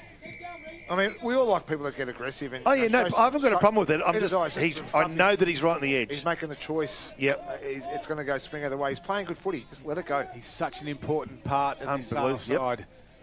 And they've got him a kick behind the play at the moment. They lead by 18 points. Sorry, they trail by 18 points. The Redlegs were on fire early. Rees kicks. Good take.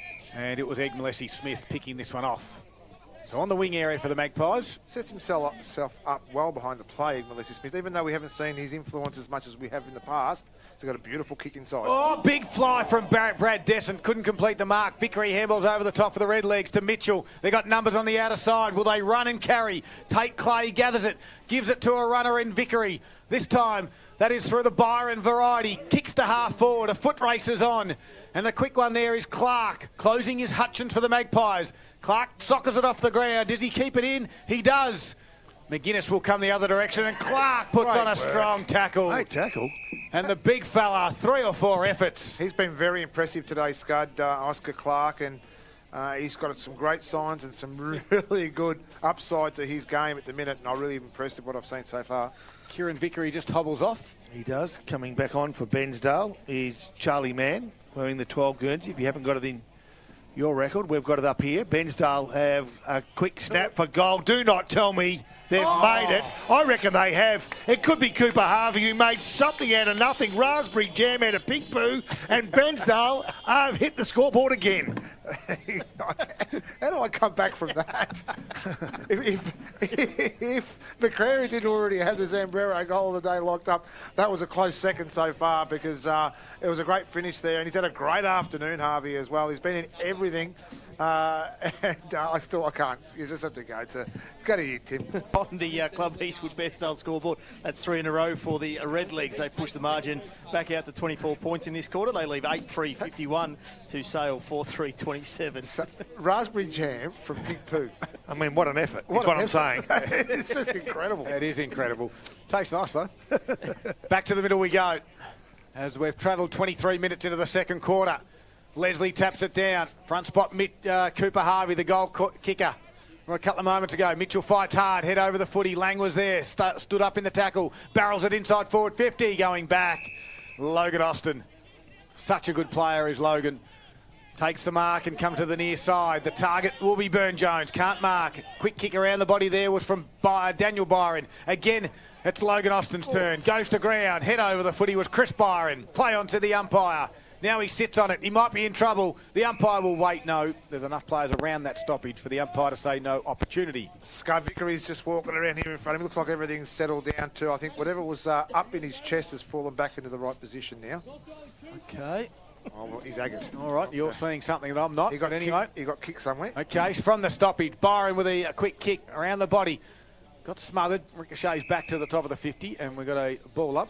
Well, when he come off the ground, he was holding the lower region of his body. Oh, yeah. Just seen him walk into the club rooms. Yeah.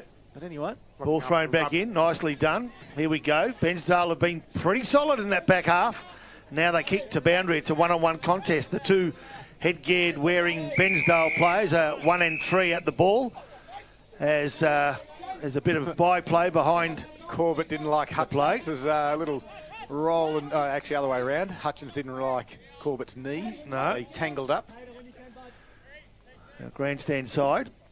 In front of a healthy crowd today. East gets the tap. Goes through the hands of Campbell. But now Bairnsdale clear the area. Inside forward 50. McCary, I thought, how it doesn't matter. Going to shot for goal here. And it's going to come through Jesse Bills. Jesse Bills. Thump through Tatterson. Yeah.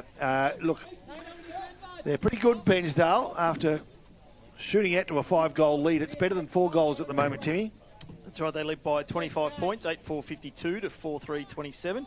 And kicked 3 goals to 1 in this quarter, have the Redlegs. Goals have been kicked in clumps. Big moments for the Mall Bowling Club this afternoon, or thanks to the mysterious 6th tap of the Mall Bowling Club. As that barrelling kick out of full-back goes straight down the middle of the City Oval here in Bairnsdale, but Stewart will barrel it back inside forward 50. McCary! Worked his body out, player out of it, found where the drop zone was going to be and took the easiest of chest marks in the end. And he's going for goal number 6. Yeah, he timed it perfectly to that mark as well, and beautifully caught too, Scud. He just got into the right position, had his opponent really sucked in. He was right under the ball too, and found the drop zone beautifully. And now he's lined up for number 6. I'm not sure they've got a match-up for him there either. You'd think someone like Will Leslie probably would have that job. Perfect, yeah. Especially with his pace. So McCary comes in, 45-degree angle, 40 metres out, got 5. Only in a half of football, got 6. And you know straight away when he does the double cobra, this guy is on this afternoon. He definitely is, Scud, and maybe your 10 is not out of the mark now either. Oh, well, now it's back on again, is it? It's back on. If you had him 6 for the whole day, he's got 6, and we've still got time to play second quarter. Yeah, Timmy. Geez, you tried to handle that one. Yeah, pretty quick. We do, and McCary does have 6 goals. Of the Bairnsdale's 9 goals, 4-58. Leading by 31 points out to margin as to Sale, and now on 4-3-27. Let's go to another couple of games too in the Gippsland League while we can. Maui, 8-4-52. They lead Wonthaggi, 6-3-39. All right, as competing in the ruck now is Jonah Walker up against the big fella Leslie. Grand level, battle remains. But again, they're just winning those 50-50 contests. This time, Tyler Rees kicked the ball towards half-forward flank as Tyron. And nicely done. Jamie Dahl got rid of his opponent just as Bairnsdale were going to go forward. Lockie Burn-Jones, the LBJ, didn't get an opportunity to make his day. So it's half-time here at Bairnsdale City Oval. Yeah, it certainly is. We've had clumps of goals kicked this afternoon. They opened the game with 5 goals, did Bairnsdale, and then it was Sale's turn to kick 4 goals. That included one in the second quarter, but then Bairnsdale responded in the second quarter. They kicked another 4 goals to round out their 9 goals in the half. So they lead it at half-time, 9-4-58, and they're leading Sale 4-3-27. Of course, a big day here on Gippsland Live, and a big day for the Bairnsdale Football Netball Club. They're raising money for MND. The big free's 10, and I can let you know the current total as it stands right now is $98,000, 527, and that is a huge effort. They are on their way, well and truly on their way to getting it over 100,000 for their second year in a row. Bairnsdale Football Netball Club doing great things. Also, the Moe Football Netball Club as well down there at Ted Summer Reserve. It's half-time here at the City Oval. As we said, a 31-point margin in favour of the home side, the Redlegs. It's Gippsland Live, and it's thanks to Harvey Norman, Electrical Gippsland.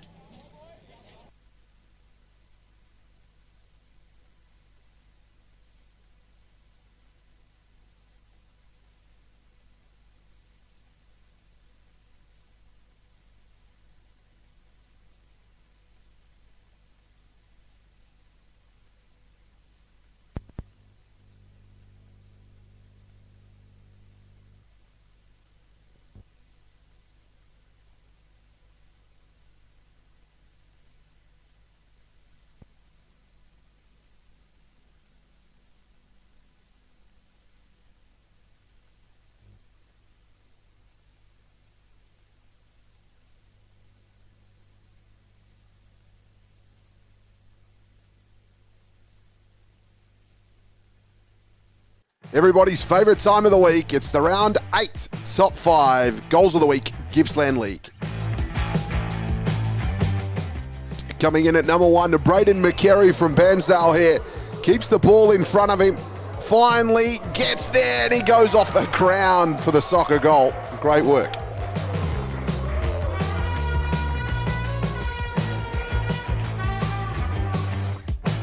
Number 2, Thomas Campbell from Sale here. Goes hard to the footy. His teammate applies the big shepherd. He picks it up, turns and goes at goal. Kicking a brilliant goal.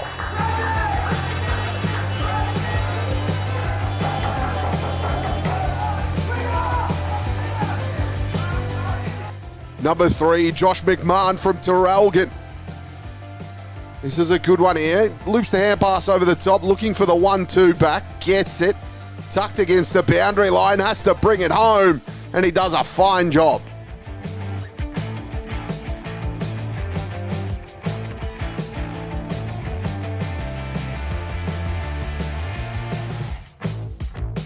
Number 4, it's Dylan Laprise here from Terrelgan.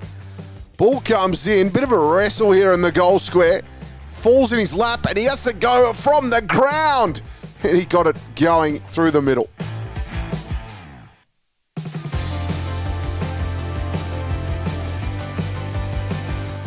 Number 5, Taj Eden here from Moe. He was front and centre at this contest. It falls nicely for him. He's right against the boundary line, threading the needle for a great goal. Though at ground 11 by Taj Eden, he goes for goal, no. And I tell you what, that is, my friends, a contender for our Zambrero goal of the day.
can hear that half-time siren in the background, and all they do is win. Braden McCary's got 6 in a half of football, and his side are winning at the moment, 31-point margin, 9-4, 48. Sale of 4-3, 27, as we said. They started the game off well, where they kicked 5 goals to open in the first quarter. Then it was Sale. They got 3 in the first quarter, and then they opened in that second quarter to get the first, and then Bairnsdale kicked 4 to get it out to that 31 points at half-time. As we said, McCary's got 6, and then it's really Oscar Clark, Tyron Rees, and Cooper Harvey with 1. While for the Magpies, it's all single goal scorers. Shannon Lang, Hudson Holmes, Mitch Dowse, and Tom Campbell. Our Zambrero goal of the day, Boxer, pretty much already wrapped up. Yeah, I've written on the voucher already, goal 1, 2, 4. so far he's given us 50% absolute blinders out of his 6 so far, and he's just managed to be just brutal in front of goal. But he's 1-on-1 too, overhead. Just as good. His groundwork too, Scott. Just a quick one. You mentioned that Warrigal, obviously, the sort of still in front there at the moment. Yeah, 7-point lead. Mapra. I don't think we had this as a late in, but there was a late into that side. Jed Lamb, the coach, back for Warrigal after his knee reconstruction, a horrific injury. He actually kicked the first goal after first 7.5 minutes of play. So the coach back into the swing of things, which is great to see. Great news for Jed Lamb back for that Warrigal side. A late inclusion there. We spoke about it pre-game, didn't we, on the way down, whether he was going to play soonish. Close, obviously, it was right there. So good news for Warrigal. And you wouldn't expect him to see out the game, but if that start will give him a little bit of confidence. Absolutely. Kicking a goal early, he's all about goals, but it'll be a bit of an inspiration to the rest of the team if he can finish off the game uninjured, and he'll only improve in the back half of the year. Coming back from Rico's is a tough ask. I think Scud's come back from one. I've come back from a couple as well. So one of those things that, if you can get I've only had the one. Tough. Oh, you've had one as well too. There you go. So a few of us in this room. I mean, confidence is you need to be tackled hard. You need to be in the thick of things. It takes a long time. So Timmy, what have you just noticed? Just as we're getting this third quarter back underway. Only three have come to the bench for the Redlegs. I'm just trying to see if there's someone else. Unless Vickery didn't come back. No, you did. That's what Timmy exactly mentioned, and then he did find him out there at centre half back, so he's definitely out there. But it looks like there's only 3 that are actually still sitting on the front row of the bench here for the Redlegs. So we'll have a bit of a look and try and work out who may or may not be. Actually, you know who it could be? Link McKenna could be the one. Remember, he got that heavy hit in the head. Great call there, Scud. Looked a little bit tough. So we are to find him. He does have the tats. Hopefully he's okay. Here's Rob Popplestone. All right, East v Leslie. Leslie got the tap, but only went as far as core. But his kick was smothered. Ball still smack bang in the centre of Bairnsdale City Oval, where the umpire will assume control. Just repeating those half-time scores. Bairnsdale 9 goals 4. That's a total of 58. The visiting side, Sale 4-3, 27. Important fork in the road for both of these sides. Good pick-up. Especially for Bairnsdale. The pickup was a nice one by LBJ as Bairnsdale go forward. A handball on his hands and knees from Harvey. Aye. Umpires picked the kick out. It's going to go the way of Bairnsdale. It's going to go the way of Jesse Bills. He'll be looking to give this off Bills as well. He's wanting to because he's going to kick from outside 50 whilst Des is on the mark. That's Derek Malesi-Smith. McCary in the pocket. So Jesse Bills, he just kicks to the top of the square. Nice spot to put it. Front of the pack. A good mark, all too easy. Nick Lucchino, that's what you want as a forward. Perfect position in there too. I think it is young Oscar Clark again. He's been fantastic this afternoon. He's someone I could actually love to work with. He just shows a lot. His body presence then too. He really controlled the front of the pack. Didn't let a lot of players get over him, and he's very, very strong overhead. Okay, Oscar Clark, best opportunity for him this afternoon. Directly in front, off the boot, nice. A kick confidence. Kick full of confidence for the young fella. His second goal of the afternoon. What a beauty too. That dream start for the home side, Nick Lucchino. Fantastic start too, and just that kick coming inside. He kicked it with a little bit of authority as well, just to show that his confidence level are really high at the minute too. So ball's one forward through the midfield as well. They're a little bit sloppy, Sale trying to come out, but obviously the free kick was just as sloppy too, and that player over the ball was protected by the umpire. Rewarded well and finished well there by Clark too.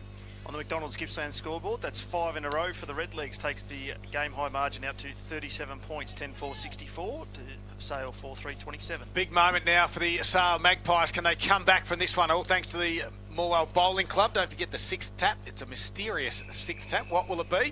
You need to get into the venue and find out what it might be. at the Morwell So Bowling we've lost Club. the better beer, have we? It's gone. They've got ready for a new one now, are we? No, it's still there. Never know. You never know. You never gotta get know. in there. From the stoppage, little quick handball from Bills goes out the back to Vickery. Out towards the wing area. Hamilton just found himself behind his opponent, but fought hard at ground level again. Little handball from Lang was good. To Douse, to Egmalesi Smith by hand. Now he's kick to half forward. Good contest. The coach in Bairnsdale's Austin goes to ground. Trying to work hard. There was Freeman quickly wrapped up in a tackle from Bairnsdale. And we're going to stoppage 55 metres out. And with Oscar Clark now forward, McCary's there, Reese is there, it allows Logan Austin to go back for Bairnsdale, which really straightens them up. All right, so half forward flank and Bairnsdale again, tying that one up. Thomas Campbell is the player with the ball. The kicking to the right of Radio Sale. Didn't have a lot of luck in the early part of the first quarter as Jack Leslie throws a sucker punch and thumps the ball 30 metres towards his goals. Nice work by the big ruckman who summed up the situation perfectly and made the right decision. And now Bairnsdale are under pressure with the Sale goals just metres behind them. Well, they go for the boundary, they do. That gets tied up early. And it was good work by Brad Descent to keep that ball in play and within scoring distance for his side.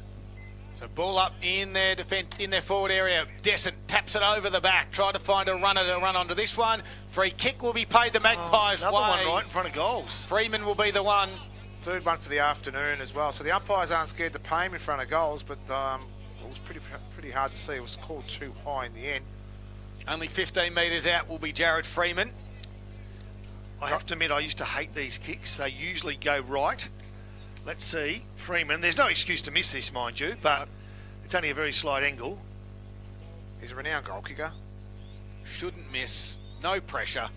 He needs it for the team. They lead, trail by 37 points and puts it over the goal umpire's head. What can they do now, the Magpies? Boxer? Yeah, it's going to be a tough ask from here, but they're just going to do that. They've got to get the ball inside 50 and make most of their opportunities too, because here's the first one, albeit a free kick. When you get those opportunities inside, like Bairnsdale have had all afternoon to score, it's 14 scoring shots to 8. You want to make sure that every opportunity is counted when you get inside 50.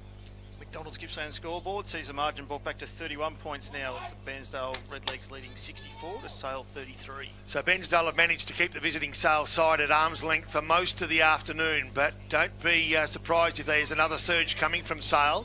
Vickery from centre half back goes towards the half forward flank again. Nice mark taken by Sale. At that half-back flank, Tom Glenn possibly comes grandstand side. Oh, gee, dances himself into trouble, but good enough to pirouette out. And then around the half-back line, doesn't gain a lot of yards. Bairnsdale ground level. It's going to go back to Mitchell, a kick around the body.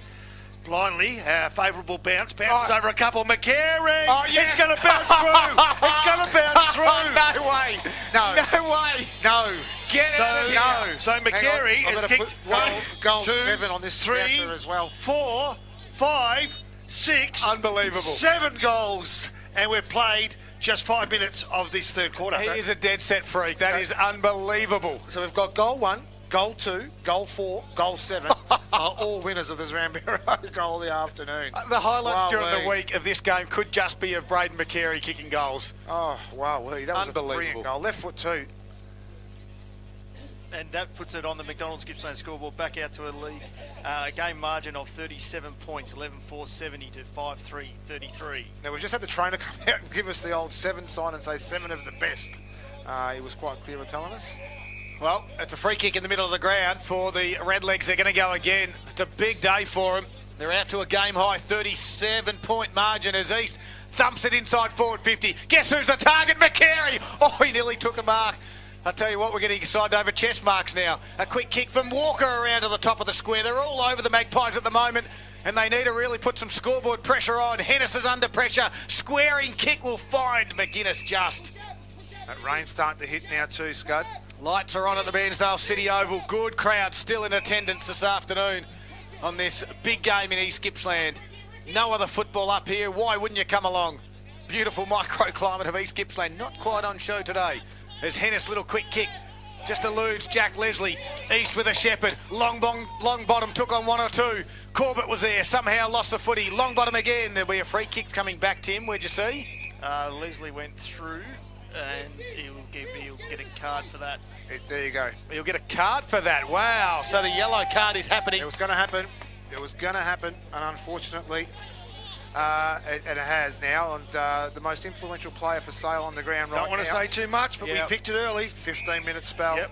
And look, he's being, not saying being targeted a little bit, but he's being pushed and niggled as well. Yep. You've got to control it. We all know, we've all played footy. It is that hard to do that. Your blood starts to boil, you'll get up and about. Yep. He's Well, been they've some lost a help, player hasn't he? through Yeah. a yellow card. Now they're losing a player through injury. It's Campbell. And in the blink of an eye, Sale's job have just got a heck of a lot harder. And blood rule for Vickery. Okay, well, that might have been the reason. So free kick for Longbottom, and he's going to thump his right foot into it. Comes off the instep of the boot. This is danger territory. There's Tyron Reese. He's going to put his hand up, snap around the body. Oh, we are watching something ridiculous here this afternoon. In trying, tough conditions, we are getting highlight after highlight. Tyron Reese. Yeah, that's the stamp on the forehead to Jack Leslie, because I'll tell you right now, it's one of those things where you can really drive a knife into a player, knowing that you've done something to hurt your side, and then they come out, and Reese is just renowned for doing this as well. What a goal, what a snap goal. We've seen some unbelievable goals here this afternoon, all from Bairnsdale. What a goal that was too. 7 of the last 8 goals has put the margin back out to a 43-point margin now, game high. The Redlegs 12-4-76, the Magpies 5-3-33. It's a long way home for the visitors, both in distance and in score. A big thump from East, given there's no Leslie. Falls in the arms of LBJ. Dances around, goes short. Oh, they're playing with us like a side with confidence. Jonah Walker got on the end of it. And there's been a crack in the Sale side for a while, but Bairnsdale are just about to open them up if Jonah Walker can convert what will be 8th of the last 9 goals from Timmy Sexton's recollection of what we've seen over the last 40 minutes. They've been very, very good. So this could be one that gets away. We said it was a fork in the road for both sides, but I tell you what, Bairnsdale have taken the high road and they're doing the work. Jonah Walker directly in front. Off the boot. Thank you very much. We are seeing some superb football in pretty tricky conditions. Here comes every player as well. Half the ground is full of Redlegs celebrating this goal right now. We did speak about it in our pre-game.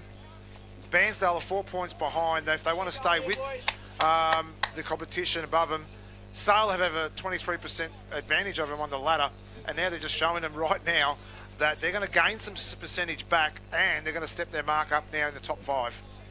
Having played just on 10 minutes in this third quarter on the McDonald's Gippsland scoreboard, the Redlegs have kicked 4 goals already. They're out to a 49-point margin, 13-4-82, Sale 5-3-33. Lights are on here at the Bairnsdale City Oval. The car lights are starting to come on as well. You can join in the party because your Redleg side are absolutely flying, and Dore will give it inboard to Harvey, inboard Corbett, steps around one. No. I'm going home. That's it. This is unbelievable. I'll get the A box. left foot snap from about 40 metres. Don't worry, I'm not going anywhere, Boxer. This is a show you do not want to miss. Matt Corbett now joins the party. Wow, and what a party it is now to every player. Now, every player's going to Corbett right now.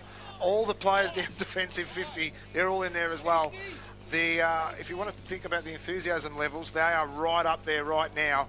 And Bairnsdale are really making mincemeat out of the Magpies right now.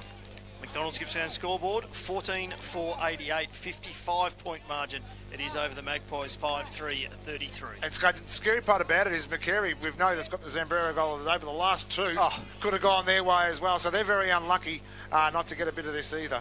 Absolutely. 55-point, big margin, and of course, big moments for the Moore Bowling Club right here, and trying to sock it off the ground in the middle of the ground was East. And it means Cody Hennis now has gone into the ruck duties. Now, look, he's a good size, but he's an absolute midfielder, not a ruckman. And Sala in all sorts. And with that, he's just caught one around the throat. But that was not untoward because East is just so much taller than him. Fighting at hard level, ground level was Burn Jones. He squeezed it out the back, a kick around the body from his teammate. Now Hennis has to do some groundwork. Gathers it nicely. Got a teammate. He has to go backwards, though, to Egg Malessi-Smith. And rain starts to fall again. As Egg Malessi-Smith outboard kick on the outer side of the ground finds a teammate. And that teammate was Glenn. Comes back inboard to find Hudson Holmes. Holding onto it. Slow build up. Really tough conditions now. Holmes goes back onto the outer side and it skids straight through the hands there of Mason and Finn McDonald, sorry, and it goes over for a boundary throw in.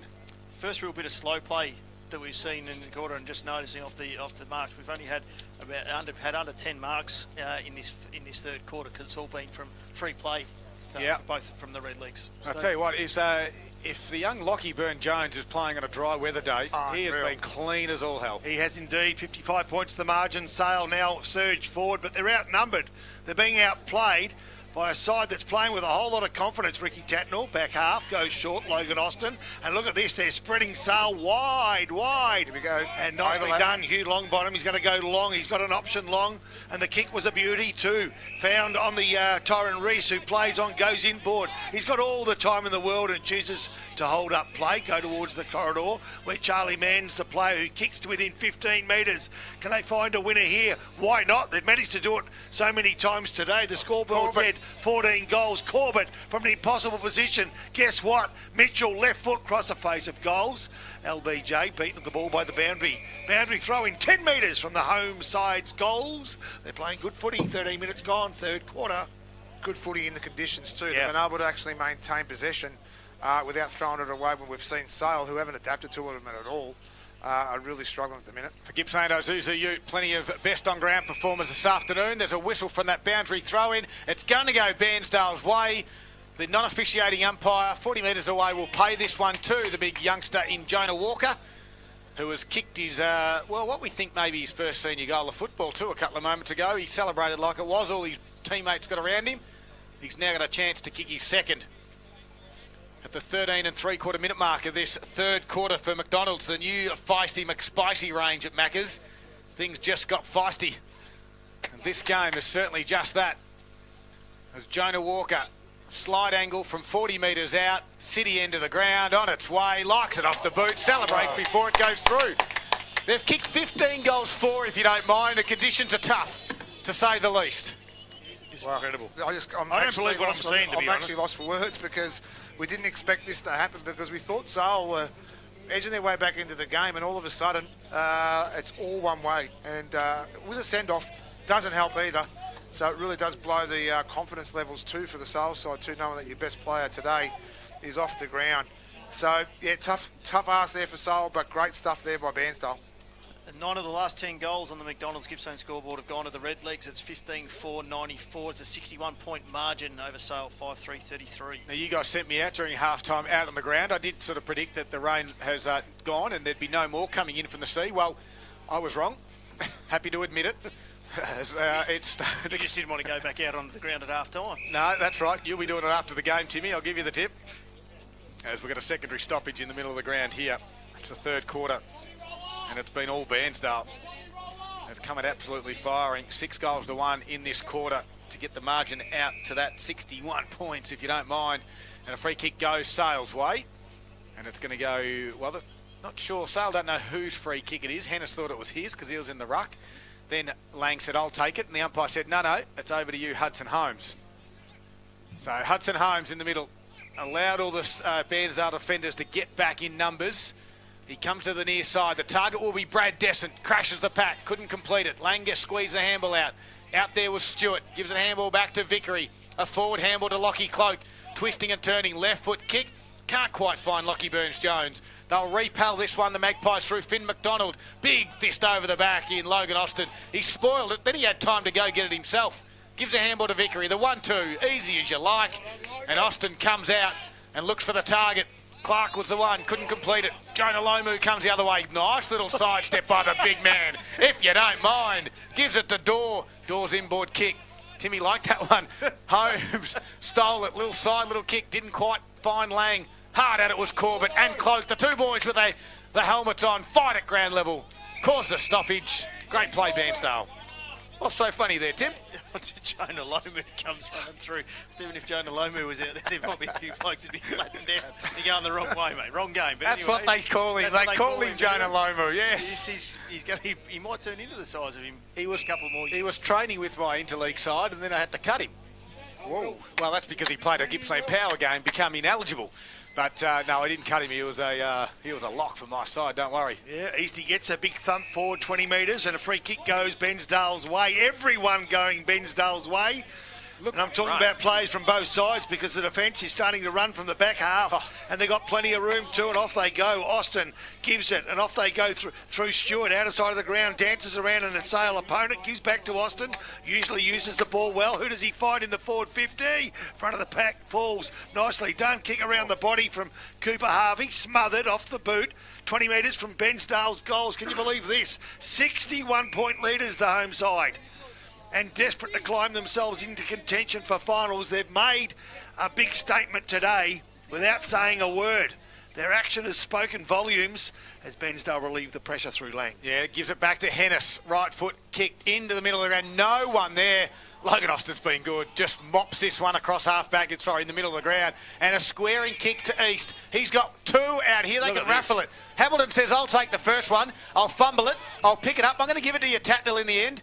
He's 60 metres out. Egg Malessi Smith put down Hamilton after he got rid of it. And a 50-metre penalty. He's going to get another goal. So Ricky Tatnell will be on the end of this one. East is going to go have a chat to Egg Malessi Smith and say, don't do that to my youngster. Yeah, I reckon he's a bit lucky then too, Egg Malessi Smith as well. They're just getting frustrated. Just the frustration starting to show. And just at this dying stage of this third quarter, you just don't want to do silly things like that again and have a second player sent off. 18-minute mark, third quarter for McDonald. 61 points with a shot on goal for Tatnell to come. Angle, we're right behind this one at the Bairnsdale City Oval. They're kicking towards the city end of the ground. Rain is falling and Tatnell goes bang into the upright. And that is a minus score on otherwise, which has been a pretty much perfect day. I think they need to drag the boy. You can hear the sighs from the crowd there. On the McDonald's Gippsland scoreboard, it's 15-5-95. The Redlegs leading Sale 5-3-33. Stop past that donut place on the way home. What do you reckon? So Egg Malessi Yeah, why not? Smith straight down the middle of the ground. The big boys fly. And the big boy marks in East. East has really come into it in the last 10 minutes, hasn't he? Yep. Here's McCary. Can't complete the mark. Second effort, good work there by... Hennis kicked it towards the boundary line. Deliberate.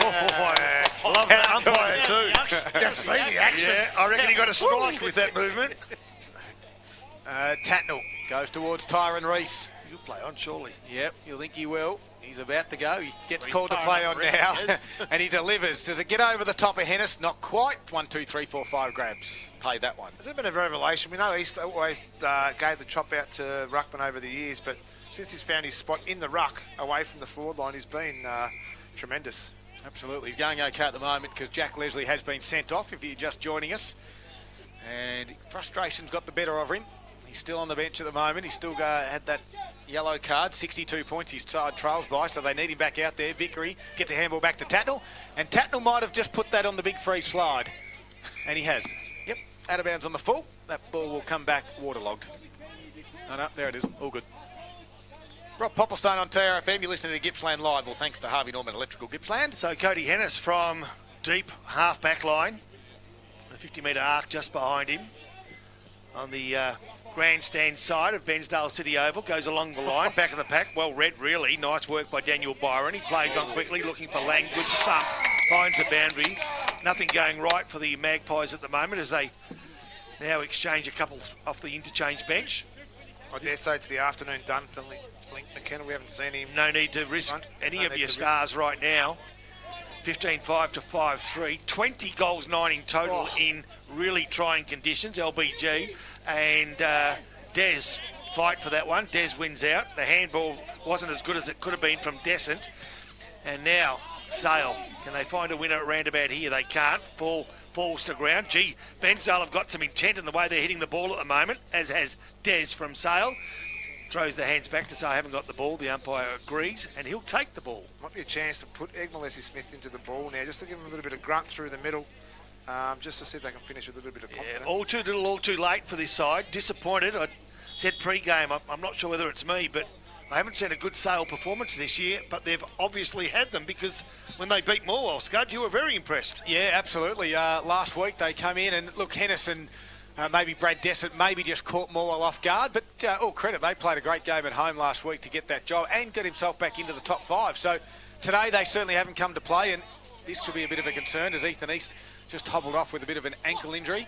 Jack Leslie's about to come back on as well, so timing is impeccable for the Leslie. However, they do still trail by 62 points in this third quarter, and the ball trickles over for a boundary throw-in. If they are still this far in front at three-quarter time, you do start to rest some of your stars. But I might put a request, because there's 3 boys out there who are under-18 footballers. Yes. And I'd like them in the interleague type. I'd like them to just be rested. Okay, fair enough. When does that big test come? Well, we've still got a few more training sessions to go. Yep. It is the first weekend in July. I think it's the 3rd of July. It's a Wednesday. Of course, Gippsland taking on West Gippsland and Mid Gippsland, North Gippsland football as well, and of course the Elemenc as well. So, yeah, good little carnival for the under-18 boys. Yeah, fair enough. Well, something to look forward to. And, of course, there's a weekend off on the following Saturday for Gippsland League as Sale go forward. Now, this is probably one of their rare chances. Lang runs ahead of the ball and hopes that his teammate can get it. His teammate does, and they go forward. Ben Hall. And now inside 50, Byron. He wants to find a teammate. He's have to go 20 metres back to find Thomas Campbell, and Campbell's kick, well, it was sloppy and it cut off all too easily by Corbett, who then relieves the pressure and finds a teammate in Randall Stewart. He too can go short. They've just got all the time in the world. Tate Clay, the kick wasn't great to him, but he's got time to stop and prop and kick along the line to LBJ, who wants to take Des on and does. Oh my he God. takes on the bounce. Des doesn't even want to put his head down and chase. He's going through the motions as he finds McLaren. Yep. And he's got 7, the big boy, and he's going for number 8. Yes, and that's his McLaren, McCary. It doesn't matter what you call him. Did I call him McLaren? Did I? Well, he's firing like a McLaren today, isn't he? He's like a McLaren, Bobby. I was with you. I seen you look at Scud there, and I thought, well, I've obviously made a mistake, but I can't rethink what it was. It doesn't matter. He's kicked 7. Yeah. So this will go through. McCary. There's no commentator curse here. Bob. Brendan, the McLaren McCary. Brendan will kick from 45. Oh my goodness! Don't tell me he has. I told you. Yes, number 8. There's no commentator curse. You know what? I'm going to call him by his right name. He's earned it.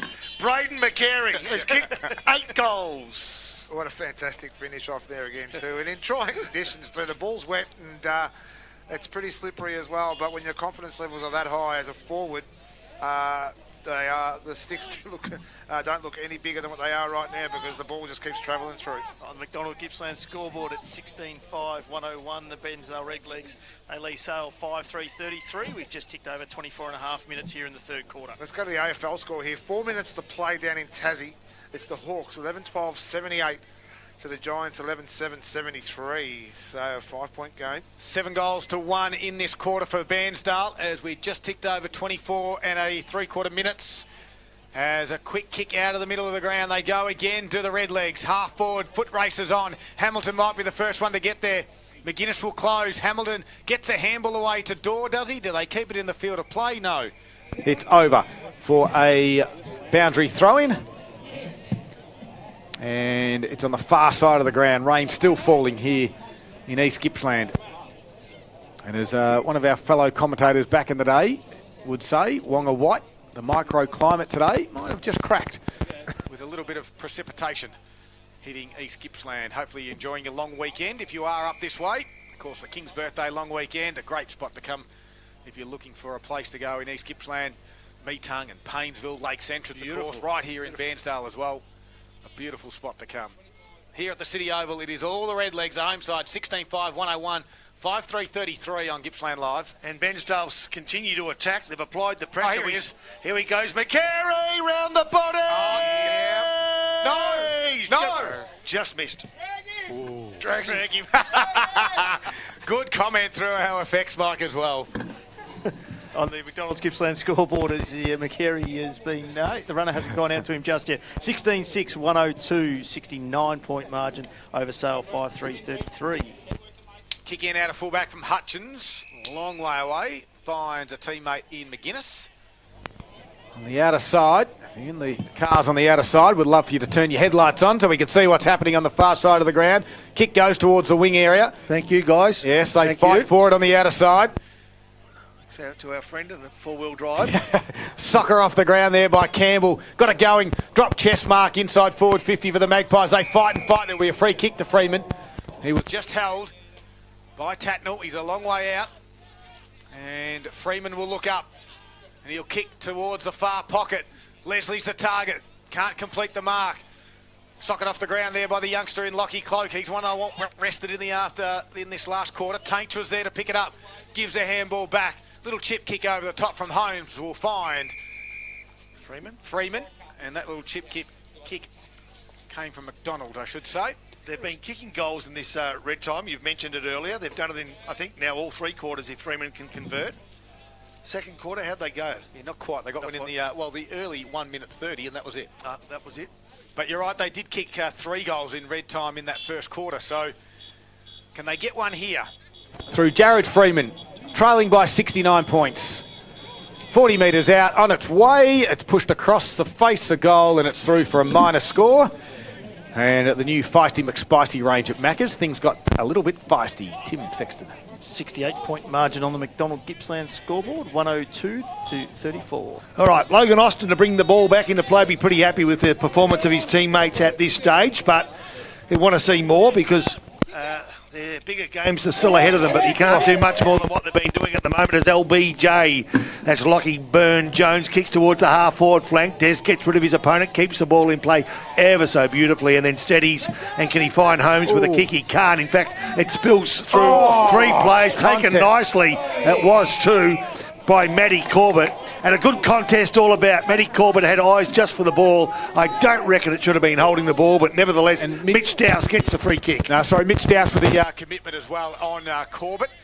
Great work there. It was Holmes. Hudson Holmes with the end of it. But great work by all players. Eyes on the ball, and that's what you want to see as they come grandstand side. Finn McDonald. The Shark with the ball in hand. Looks up the line on that left leg. Leslie's the target. Can he keep the ball in play? He cannot. No. The umpire will say out of play on the full. He does. Yep. The free kick will go the way of Bairnsdale, half-back flank. Yep. So Leslie's just wastes a bit of time. Jonah Lomu. And the big man. Jonah Lomu Walker. From the half-back flank, will kick to the half-forward flank to a bunch of players. Let's see if anyone can get hands on it. They can't. Nicely done. Mitchell gives to LBJ. If he gets a favourable bounce, it's a goal. He gets a favourable bounce. He takes a bounce. He steadies. He runs to within 20. He goals. Thank you very much, ladies and gentlemen. A great performance. If McCary wasn't best on ground, this guy's not too far behind. Yeah, too right. Absolutely well said there, boxer. Lockie Burn-Jones has played with the dry footy this afternoon in driving rain.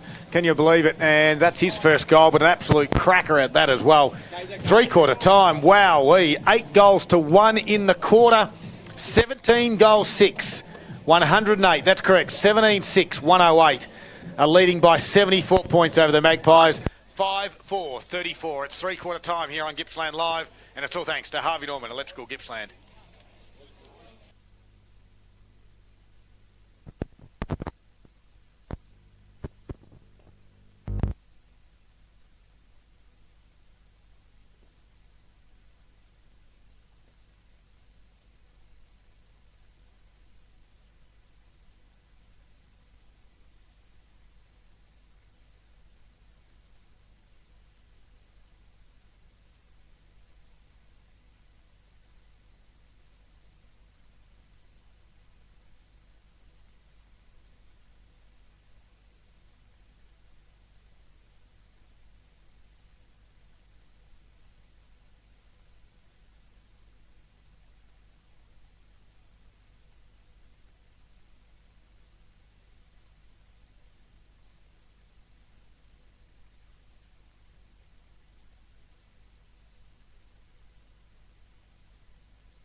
Everybody's favourite time of the week. It's the round 8 top 5 goals of the week Gippsland League. Coming in at number 1 to Braden McCary from Bairnsdale here. Keeps the ball in front of him. Finally gets there and he goes off the ground for the soccer goal. Great work.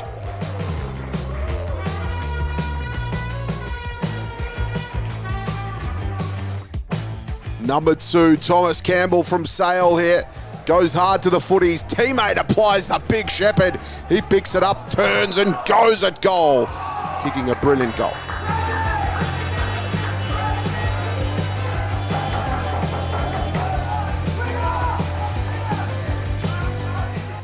Number 3, Josh McMahon from Terrelgan. This is a good one here. Loops the hand pass over the top, looking for the 1-2 back. Gets it. Tucked against the boundary line, has to bring it home, and he does a fine job.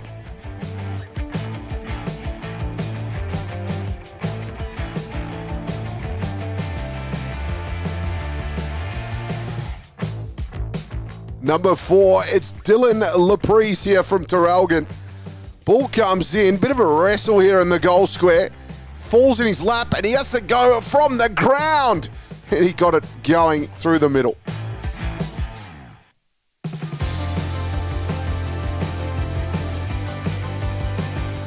Number 5, Taj Eden here from Moe. He was front and centre at this contest. It falls nicely for him. He's right against the boundary line, threading the needle for a great goal. Though at ground 11 by Taj Eden, he goes for goal, no. and I tell you what, that is, my friends, a contender for our Zambrero goal of the day.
Front 8:11:59 lead Warrigal 6:8:44. 10:6:66 2-1 Thaggy 10:4:64. I'll get to the next game in a minute. Rightio, final quarter underway for Harvey Norman Computers, and the first tap goes to Big Jack Leslie. Socket off the ground there by Lang. Coming out to meet it was Campbell. He couldn't quite gather it the first time. Head over the football on that occasion is Tatterson. And helping out there for the Redlegs is Kieran Vickery, who Boxer had written off in that third quarter. It's good to see he's back out there. We do hope that Link McKenna as well. He got one high, probably be in that concussion protocol, you'd think. Wasn't looking good as he come off, so all the best to Link there. As we got another stoppage on the wing area now. Matt Corbett comes up holding his shoulder as well. So they don't want too many injuries. As, again, Leslie just shepherds the area for Hennis. Oof. Gathers it, gives it over the handball, top to Tom Glenn. Quick tackle, holding the footy. Nicely done by Cooper Harvey. And he's on a half-back flank. He's been awesome today too, Scud. So Harvey on that left leg towards another young star. Couldn't take the mark, and I speak of Oscar Clark. But his presenting was pretty good. Big lump of a lad. Been closely pursued by Jake Hutchins from Sale. Behind play, a little bit of niggle. It's all coming too late for Sale, but they're manfully continuing to fight hard for the ball. I thought Leslie had hold of an opponent without the ball. The umpire says, pop, you're right. And the player is Matty Corbett. So from the right half forward flank, He'll put his side, the Redlegs, inside forward 50 again, but how close to goals? I reckon about 20 metres out the back of the pack. They got the chance. 1-2 grabs, thump to the front. Nicely done. Leslie draws the man. In fact, it's Hennis. Hennis kicks to the boundary. Deliberate I reckon again. that could be a bit too deliberate. The umpire says, yes, I love the action for the young fella. He wasn't as very, very oomphy in with that one. He was very, very light-handed. No, he just sort of laid down a spare on that occasion. He did it nicely. Logan Austin, right in front of our commentary position, just burst through the arc of forward 50, where there's a real fight on for the ball, but the boundary will win out right on the intersection of forward 50 and boundary. A former Geelong bloke holds the club record here with 10 goals. Dave Preston, back in the day, currently holds the record with 10 as 10 well. goals on this oval. Thanks again to Paul Carter. Thank you, Paul. Keep them coming. As the ball thrown back in. Nicely done. Good tackle, but the clearance was made by Thomas Campbell inside the centre square of Bairnsdale City Oval. The Bairnsdale have worked that hard to get numbers behind the ball now, 3-1. If they can just win it here, they'll surge forward again, and they do, and they will. And they come off the half-back flank now through Stewart. Yeah, Longbottom received the handball off Stewart, kicks to half forward. Running back there was Dowse. He wins it. Gives a little hot handball to a teammate out there in Glenn. And now he's under pressure. Umpire said, holding the footy. And the free kick's going to go Bairnsdale's way. Or out of bounds. No, hang on. It's a free kick. We'll go take Clay's way on the far side of the ground. He points towards the pocket. Left foot kick. Target will be Clark. Big fly. Gets to the back. Sale numbers back there as well. Handball from Hutchins towards the boundary line. Lang was there. They've kept the footy in. Gives it to big Jack Leslie. Outside his defensive 50. Kick. 2 to beat. Out there for Holmes. He's going to sock it off the ground. He might just win a free kick as well. He's got 3 Bairnsdale players around him. Dives on the footy. And Holmes does well in the end. As we've got a stoppage on the far side. We've travelled 3.5 minutes. The margin sits at 74 points. As it did at three-quarter time. Close to the boundary line. Again, we've got a boundary throw in. We have, out of sight of the ground. Poppy's got a little bit of one eye on. Yeah. Something else that's happening in the commentary box at the moment. Yeah. Box is giving him moral support. Just hoping for lucky 11 in the last at Flemington. The overseas trip might be fully paid for. I'll just let Marty know we'll be late if it does. Yeah. Continuing on to Lake's entrance. Yeah, you can see the Boxer and Pop show at Painesville if this gets up. Free kick going Bairnsdale. No, it's going Sale's way. Just umpire directing traffic the wrong way. Lang inboard to Egg Malessi Smith. Takes on Burn Jones. Little neat kick over the top will find the teammate. And a little chip kick there. That might have been Finn McDonald. Goes back to Cody Hennis. Wants that left foot. Wants some open space on this near side. Goes towards Brad Descent. And we'll find him on the chest. And nicely done as well by Byron. Chris Byron able to just to get in between Descent and Longbottom. And allowed Brad Descent to take the easiest of chest marks. So, been a bleak afternoon, Tim, for Brad Descent. Yeah, absolutely. First real time today that he's had any opportunity going forward. And as we know, the Magpies have only been able to kick 2 goals since quarter time. So, an important one for them to try and stem some of the flow that the Redlegs have had. Brad Descent, first game back last week for Sale, kicked 7 goals. Today he hasn't kicked one. He's side trailed by 74 points. He comes around from right to left. It's too much. And it's through for a minor score. And the Harvey Norman computer scoreboard, the mobile and audio blitz is on now. 2 days only of mobile phone priced to clear. Ends on Sunday. It's the Redlegs 17-6-108 to Sale 5-5-35.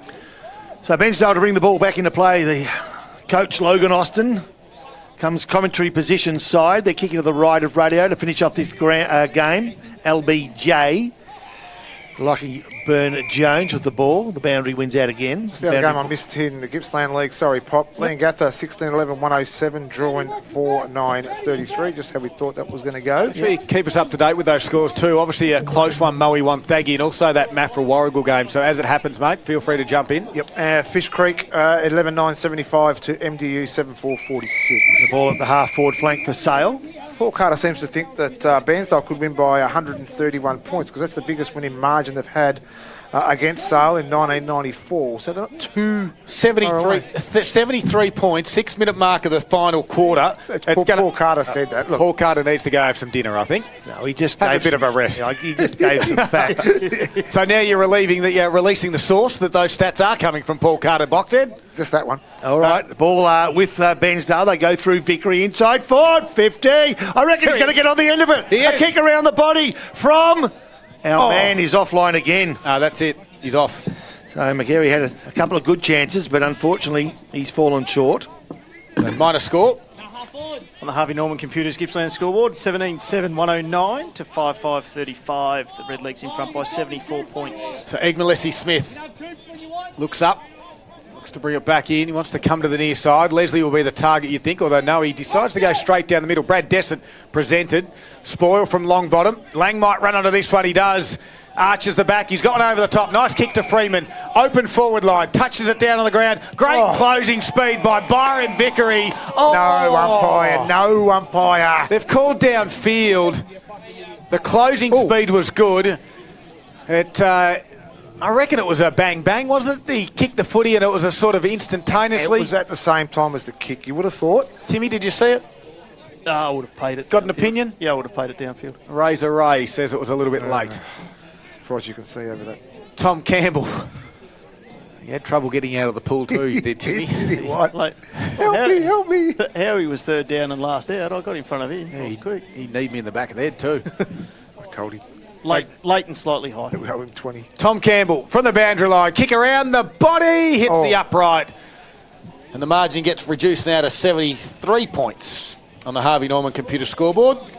Big clearance on now. Huge range of the latest tech priced to clear. Find laptops, phones at super low prices. As coming in from fullback is the coach in Austin.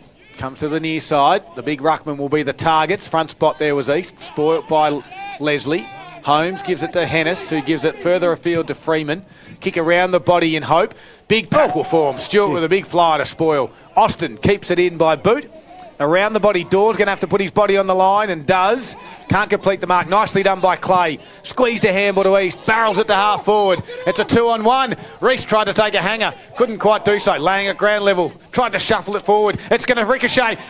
Good work. McCary gives it off to Bills. And Bills from 50 metres wants it skidding across. But not across the face. He wants to skid it across the deck and put it through. But he couldn't do so. Can we just go to Timmy while we just wait to see if we're going to Lakes entrance or back straight home after? All right, boundary throw in. Poppy's keeping an eye there. Timmy, you're in commentary duties. Over to you, Tim Sexton. Here he is on Gippsland Live. Forward line here for the Redlegs. We ticked over 9 minutes here into the last quarter, and it is 73-point margin. The boundary umpire will throw the ball back in. Come on. Enough of that, please, Bob. Keep it to a minimum. No, I'm just a good throwing. Trying to get out. Nothing's able to get out cleanly there. Players look to push the ball towards the boundary line. Umpire's paid a free kick, and it's going to go Bairnsdale's way. Is it our man? Where it is? No, it's not. And it quickly plays on. Reese. Snaps around over the left shoulder. And has hit the upright there for a minor score for the fourth behind of this quarter.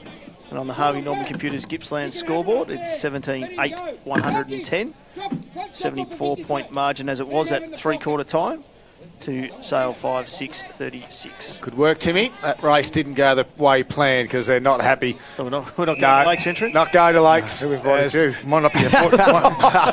Might not afford to get home. Holmes got it to Lang. Lang kicks it back to Holmes. Play on, not 15. Steps around Burn-Jones. Right foot kick, finds a teammate. It does, but he dropped the mark. Kai McDonald, now they're under pressure. Sliding in was Dorr. Holmes barrels it and somehow hits the chest of Campbell. He's too far out to score, is Campbell. He rolls in, gets called to play on, and just kicks inside forward 50. And on his own in the end is Longbottom. And they're going to square it out wide. They got runners. Hamilton's one of those. We know he's got pace. Takes a bounce. Arrogance takes one. This one didn't come back to him. But he's still got plenty of time out there, does Hamilton, to get the footy back. Give it to Mitchell. Steps inside. Handball's back over the shoulder. Little quick kick there by Longbottom. Out wide. Finds the teammate. And it was Harvey. Goes backwards. And has another teammate back there in Tatnall. They're just playing kick to kick at the moment. Lands in the hands of Longbottom. So Bairnsdale lead at 74 points. Longbottom goes down the line and finds Cooper Harvey. So Harvey, as Bairnsdale attempt to extend this lead, which is pretty comfortable at the moment. As Scuds pointed out, 74 points, if you don't mind. ever so easily keeping Sale at bay. Disappointing performance by Sale, but take nothing away from the performance of Bairnsdale, who have been very, very good. Just keep you updated here with the scores. 20-point lead to Maffra now. 10-11-71 to Warragul 7-9-51. Moe, a 8-point lead now. 11-8-74 to 10-6-66. All right, ball on the half-forward line for the Sale side, but Longbottom does well. Gives a handball back to Austin. Inboard kick, nicely done. Oh. Tatnell again. There's been something with the marker. We've got a whistle 150 metres away. 150 metres away. I don't know which way it's going to go.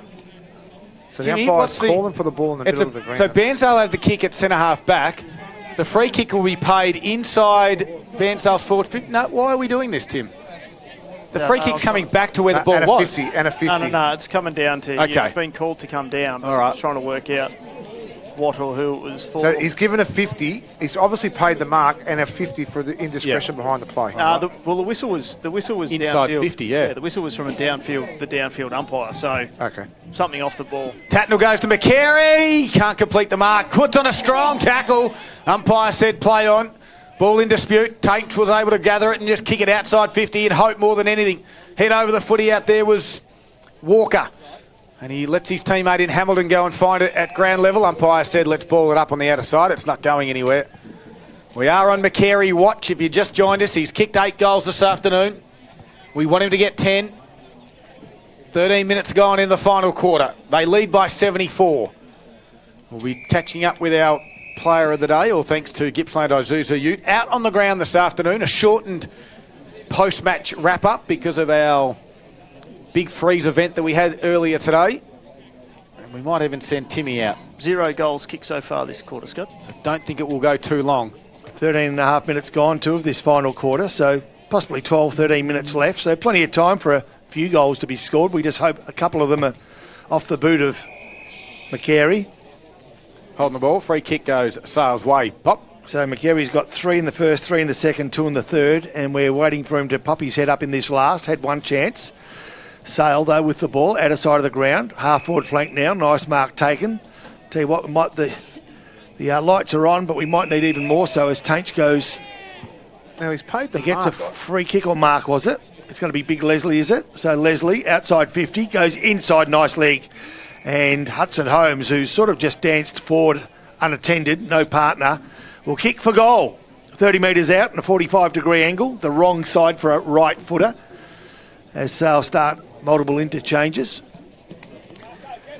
So this game is dead and buried, but Logan Austin will just want to find the finish line with no loss of players, as Holmes kick for goal. He's not bad yet. Goal. No excitement from the crowd because the game's done, as I said, but a rare goal for Sale in the first one of this final quarter. You can think now that Maffra will get their first win of the season. Yeah. We've started late here, and it's pretty close to end of time over there at Maffra. 10-12-72, Warragul 7-9-51, Timmy. They're having normal computer scoreboards here at the Bairnsdale City Oval. It is a 68-point margin in favour of the home side. Red League 17-8-110 to Sale's first goal of the fourth quarter, 6-6-42. Scud game on at Moe. 3-point game, 11-9-75 to 11-6-72. With a little bit to go there. All right, keep that one. And Tyron Reese is coming off under the assistance of both trainers. Looks to be a right ankle or knee issue. And that's not what you want when your side leads by 68 points. He has had a tough run of it with injuries. And let's hope that one is just a minor one. He might be able to get over that one, but ankle issue, you would think, for Tyron. Hopefully it's okay. As the Red Leagues have the footy at half-back through Tatnell. Strolls along, kicks down the line. Target is Clark, manhandled, no free kick. Swooping on it there was Mann, left it behind. Quick kick from Corbett around his body. Top of the 50 he goes. Burn-Jones, clean pick-up, as always. Gives it to Dorr. Right foot kick into the pocket. Harvey goes back with a flight. Well ran and well worked out there by the Red Leagues. I'll tell you what, Burn-Jones in these conditions has been super. He could just about be our Isuzu player of the day. Even though McCary's kicked 8, I think Burn-Jones has been a step ahead of everyone else. Do we agree? Spot on, Scud. He would have been my vote for sure, even though the 8 goals in these conditions is match-winning and normally a best on ground for anybody else. But Burn-Jones has been unbelievable today. LBJ kick around the body. That one was from Cooper Harvey, across the face of goals. Ball stays in the area. Keep an eye on McCary as I keep an eye on the ball. It's been hard fought for over the outer side of the ground, where Sale now clear the area, and a wave of magpies, or a flock of magpies, shoot out of defence and take a mark on the half-back line. They aim towards the corridor. Can they find a winner here? They may well indeed. They do it through Finn McDonald. So Finn McDonald, wing on that left leg, goes towards half-forward flank. Nicely presented by the big fella in Cody Hennis, who turns on that right and kicks just inside 50. It should be a mark taken. It is a mark taken by Jonah Walker, who sends the ball back to whence it came. He went searching for, but couldn't quite find Hamilton. He punches the ball to the ground to make a contest of it. A quick kick forward puts Walker under pressure, as does his teammate. But again, Austin comes out. Can he grab the ball? He can. He gets grabbed just as quickly, and the umpire will ball this one up. Tell you what I like Corbett's game. He just head over the ball. Good. He's a tank. He's got a fair set on him, I tell you right now. And he plays it really hard. I like the way he goes about it. Whistle on. Yep. It's going to go Bairnsdale's way. Scar, we've got some final scores here. Mafra winners today for the first time in 2024. 10-12-72 to Warrigal 7-9-51. They were going to get a big scalp, and there's the first one. We have final scores at Moe in a real tight one, 11-9-75. They defeated Wonthaggi 11-6-72. So a great game there at Moe. And in a final score, Leongatha 17-12-114 defeated Druin 6-13-49. Thank you very much, Boxer. All thanks to Harvey Norman Furniture. Big clearance on now. Save up to 40% off ex-display and floor stock furniture at Harvey Norman. Inside forward 50, Leslie, tap over the right shoulder, but only falls in the arms of Mitchell, who clears the area. Up the ground is McCary. He gets the ball. He kicks to centre half forward, and he says to Big Eastie, sprint as fast as you can, baby. There's a goal on the end of it. But he's beaten it to it by three players, two of which are on his side. He's going to get the handball now. Then he's going to turn and shoot for goal. It's sort of an outside kick, and it's just punched over the line by Johnny McGuinness, I believe, the last line it was. So a minus score means that they're yet to kick a goal in this last quarter, and we've played 18 3/4 minutes, as Derek Egmalesi Smith will bring the ball back into play for the visiting Sale side. 17-9-111, leading Sale 6-6-42. Now, I'm hoping the merchandise caravan over there with the M&D merchandise is still open and is listening now. Could you just stay open to me and Poppy go? Because Poppy was going to shout a beanie, but he's got no money now, so I have to buy it. Yes. So Sale went straight down the middle of the ground, and it was picked up by Austin in the end. Goes out wide towards Vickery. I do need a beanie, though. I know you do. Well, you should have bought it before we went on air. You had ample time. And it's not like this event snuck up on you. No. Comes back across towards Tacknell. He'll switch it across. Lockie Byrne-Jones takes the chest mark and has another bounce. This time left it behind. Still got time. Oh, dear. Little chip kick was a little bit lazy in the end, to be fair. A bit too cute, isn't it? It was. On a day like today, when he's been perfect this afternoon, Lockie Byrne-Jones. We've got a boundary throw in, by the way. Margin sits at 69 points. As we're going to send Timmy out after the final siren sounds. As we said, we're going to wrap things up pretty quickly here, but we're going to get you an interview out on the ground. It won't take too long for us. And also we'll talk about our goal of the day. Tainch takes the mark at the top of the 50. Left foot kick it goes in towards the Lang direction. He can mark on his chest in front of Stewart, and he'll go back right in front of the crowd. Now, I'm going to take my hat off to the boys that are standing over in front of the fire, which is around the forward pocket of the city end of the ground. They have not moved all afternoon in tough conditions. Hats off to you, my friends, as Lang comes in. Right foot kick. That's not a bad goal in the conditions. There's a late heavy ball on a Saturday afternoon in tough trying conditions. See Shannon Lang get his second of the afternoon. So unbelievably, Sale have outscored Bairnsdale in this last quarter, despite the fact that they're down by better than 12 goals, or around about that margin. So it's not what Logan Austin would want to see, but he won't be losing any sleep after a really impressive performance for 3 quarters today. And you need to just put yourself in a position to win, and they've done that. And they had this game won well ahead of this last quarter. 10 goals, 3 in fact. Harvey Norman Computer Scoreboard does say 7 goals, 6, 48 Sale. They trail by 63 points, 17-9-111. 21 minutes gone, final quarter. Still a handful of minutes to play. Still looking for McCary to get goal number 9, which obviously he needs to get before the 10th. Sale go forward.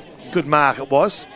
taken by Byron. and he turns around and I reckon that's Lang again, Yeah, is it? Sitting in the forward pocket. So Spot? Is he in the same spot? Very difficult for me to see from here. Just about. you'd reckon he'll run around on that right leg, although the way he was so accurate just moments ago, in the blink of an eye, he might bring up his third goal in a losing side. Off the boot across the face of goals, will stay in play and a good mark taken. Sorry, I just took a gulp of air, if that's what you're looking at. No. We've got an enthralling game in the AFL over at WA. Mm-hmm. We've been playing. We've got 9 minutes to go in the first quarter, and it's no goals, 2 behinds West Coast. North Melbourne, no goals, 1 behind. And we should say we are calling Gippsland live. Of course, right under Jack Hutchison, former Wonthaggi Power player who plays his debut game for the West Coast Eagles. Great stuff by young Jack. And of course, just goes to show how strong this Gippsland League competition is. Only last year in the final series, he lit it up for the Wonthaggi Power, getting them in, of course, in that finals campaign. And Jack's a very, very good contributor for that Power side. Goes on to an a VFL list at Collingwood, gets picked up mid-season draft, now makes his senior debut. So well done. Do they still give away cars for Mark of the Year? He'll take it. He'll get close. Ball thrown back in. East kicks the ball out of mid-air from that boundary throw-in. Jack Leslie wants a free kick. Yep. He'll get it. 63 point is the margin, Pop. Favour of Bairnsdale. So Leslie now from just short of half forward, left half forward flank, will run 10, kick 50 and get his side to within 30 goals. Out the back of the pack, the ball flies. Nicely taken. A kick was not as effective as Thomas Campbell would have liked, but now it keeps the ball in the area. 23 minutes gone, final quarter. Big moment all thanks to the Mall Bowling Club. Mysterious 6th tap. This Bairnsdale side blew it open with 8 goals to 1 in the third quarter to get out to the game high. 68 points at the time. And now it is back to 63. If I was McCary, I'd start running and running hard. All right. Clark has it. Half-back flank. He is running. He is running hard. Keep running. Just has to keep running. Just keep running. Keep running. Here we go. He's got Corbett. They want to switch this up. There's still a chance here. Vickery's on the outer side. This is Byron. He's holding on to it a bit long, and Sala now pushing back way too hard. Square it out wide. And he's found Tatnall, who just wants to slow things down. We don't want that, Ricky. He goes further out wide. It's on the outer side of the ground. It was Mann who kicked it along the line. Finds a teammate out there. And that was Clay, who comes back inboard now. And the ball now is in dispute. It's going to be turned over. The Magpies have got some numbers forward. Lang gets on the end of it. He wants to slow it down. We've travelled 24 and a half minutes. Only had the 1 goal kicked in this final term. And the Magpies take a mark top of the 50 through McDonald. Looks up. Numbers back favour the Bairnsdale side, but somehow as he finds Tainch on a diving, sprawling effort, takes the mark just inside the field of play. So Paddy Tainch try to look to get a Zambrero goal today, contender. We can let you know, unfortunately. Give it to him. Doesn't matter how good it's going to be. Box up. You want to stay with us? Yeah, it's just Waterman had the ball for West Coast. Couldn't get the handball over to Hutchinson, but just opted to play on. My apologies. Got a little bit excited then. So let's have a look at Paddy Tainch. Hard up on the boundary line, kicking towards the city end of the ground. Right foot shot on goal. Good effort from there. It's going to be thumped through by the big ruckman in Ethan East. Now, you may not have heard Timmy in the last 5 minutes. We have sent him out of the commentary box. It's driving rain out there. No, he's not under the desk, Poppy. He's not there. You won't find him. Boxer, he's actually out at ground level. He's down there. We might even have a quick chat to him. What's it like down there, Timmy? Can you hear us, my friend? What's it like down there? Can you hear me? Yes, we can. Oh, excellent. It's beautiful conditions down here. I don't know what you blokes are talking Great about. day to wear shorts anyway. Hey, great day to wear shorts. My shoes have been dry for all day and they're about to go and get really wet. Well, you're going to go give us an interview with the player of the day very shortly. We got some names in mind. Obviously, McCary's kicked 8. Lucky Bird Jones has been good. The coach has been very good. Yes.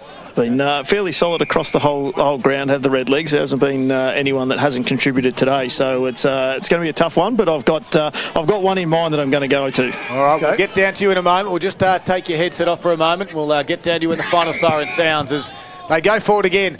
This time it is through Hamilton. Kick nicely down. Siren sounds, and there it is. A good victory, actually an absolute stunning victory for the Bairnsdale side. 17,911 defeating Sale 7-6-48. A 63-point margin in the end. Timmy Sexton's going to rush out onto the ground. Don't be afraid to get wet, Timmy. We want you to grab our man and have a quick chat to him, because our Gippsland Isuzu Ute player of the day is going to be Lockie Burn-Jones. Timmy's making a beeline to him. We don't want him to get too far away from us. He's over the other side of the ground. Oh, that's going to be good for you. Get stuck in the mud. We're going to hold it here for a moment as we go through and then have our quick chat. We're going to come back and wrap things up very shortly. But before we go to our break, we're going to get Timmy. We might just let him go and rush across to him, and we'll have a bit of a chat in the meantime. Of course, 17 goals, 9. Can you believe it? 111. Defeating Sale 7-6-48, a 63-point margin. Braden McCary kicked 8 goals this afternoon in a fantastic effort, and he really set it up. They really got things going in that third quarter. They led by 31 points at halftime, but really smashed it out. 8 goals to 1 in the third to get it out to a 74-point margin. Timmy Sexton is out there at the moment. Timmy, can you hear us? So you've got our Gippsland Isuzu Ute player of the day, Lockie Burn-Jones. Over to you, mate. Thanks, mate. Yes, absolutely. Lockie Burn-Jones, our Gippsland Isuzu player of the day. Congratulations, mate. A fantastic effort in trying conditions. Brilliant first 3 quarters to really put the Magpies away. Yeah, thanks, mate. It was a really good team effort all day. We sort of spoke about coming into the week and playing 4 quarters. Probably dropped off a little bit in that last quarter, but the way we came out after half-time in that third quarter, just super proud of the boys, so it was awesome. Yeah, absolutely. Started the game really well, kicked the first 5. They got back into the game just before quarter time. What was the sort of the message that Logan had in that second quarter, and then at half time to make sure you came back out at the start of that third quarter and deliver what you did? Yeah, you're right. They sort of came back late in that first quarter, kicked sort of 3 late that we probably didn't want to concede, and then the message was sort of just try and keep at them, keep pulling the pressure, and just keep bringing the heat. And a big day for the footy club, footy netball club, obviously with the MND day and everything that goes along with it. For the boys to put a performance like that really tops off what's been a magnificent day for the Bairnsdale Footy Netball Club. Yeah, correct. I mean, it's a massive day for us. We sort of penciled it in at the start of the year, and last year we raised 100,000, so it's gone to a great cause. So it's good to get the win. Congratulations, mate. Gippsland Isuzu player of the day. Thanks, mate. Cheers, mate. There he is. Well done, Timmy. Great stuff out there, mate. We'll let you go get some photos, Tim. Conditions out there at the moment, very good. They're fantastic. If we could just wrap it up a little bit, I'll get a quick photo and then I'll be back. Yeah, okay. Ask Lockie to see if it's a dry weather out there. He loves it. We'll leave you to it. See you, mate. There he is, Timmy Sexton down at ground level. Sensational game by Lockie Burn-Jones. It was a dry weather day for him. Brilliant. He just played the conditions so well, and he summed it up really well too. That third quarter was their quarter. They come out after half-time and really stamped their authority on the game, and obviously got that winning break, but geez, they were good for those 3 quarters. I mean, the last quarter was a little bit of a stalemate, but only 1 goal kicked as well. But geez, he was good. McCary was unbelievable. Those 3 first quarter goals, his first, second and fourth goal were written in the book. If he got that one off the ground where he ran probably 100 metres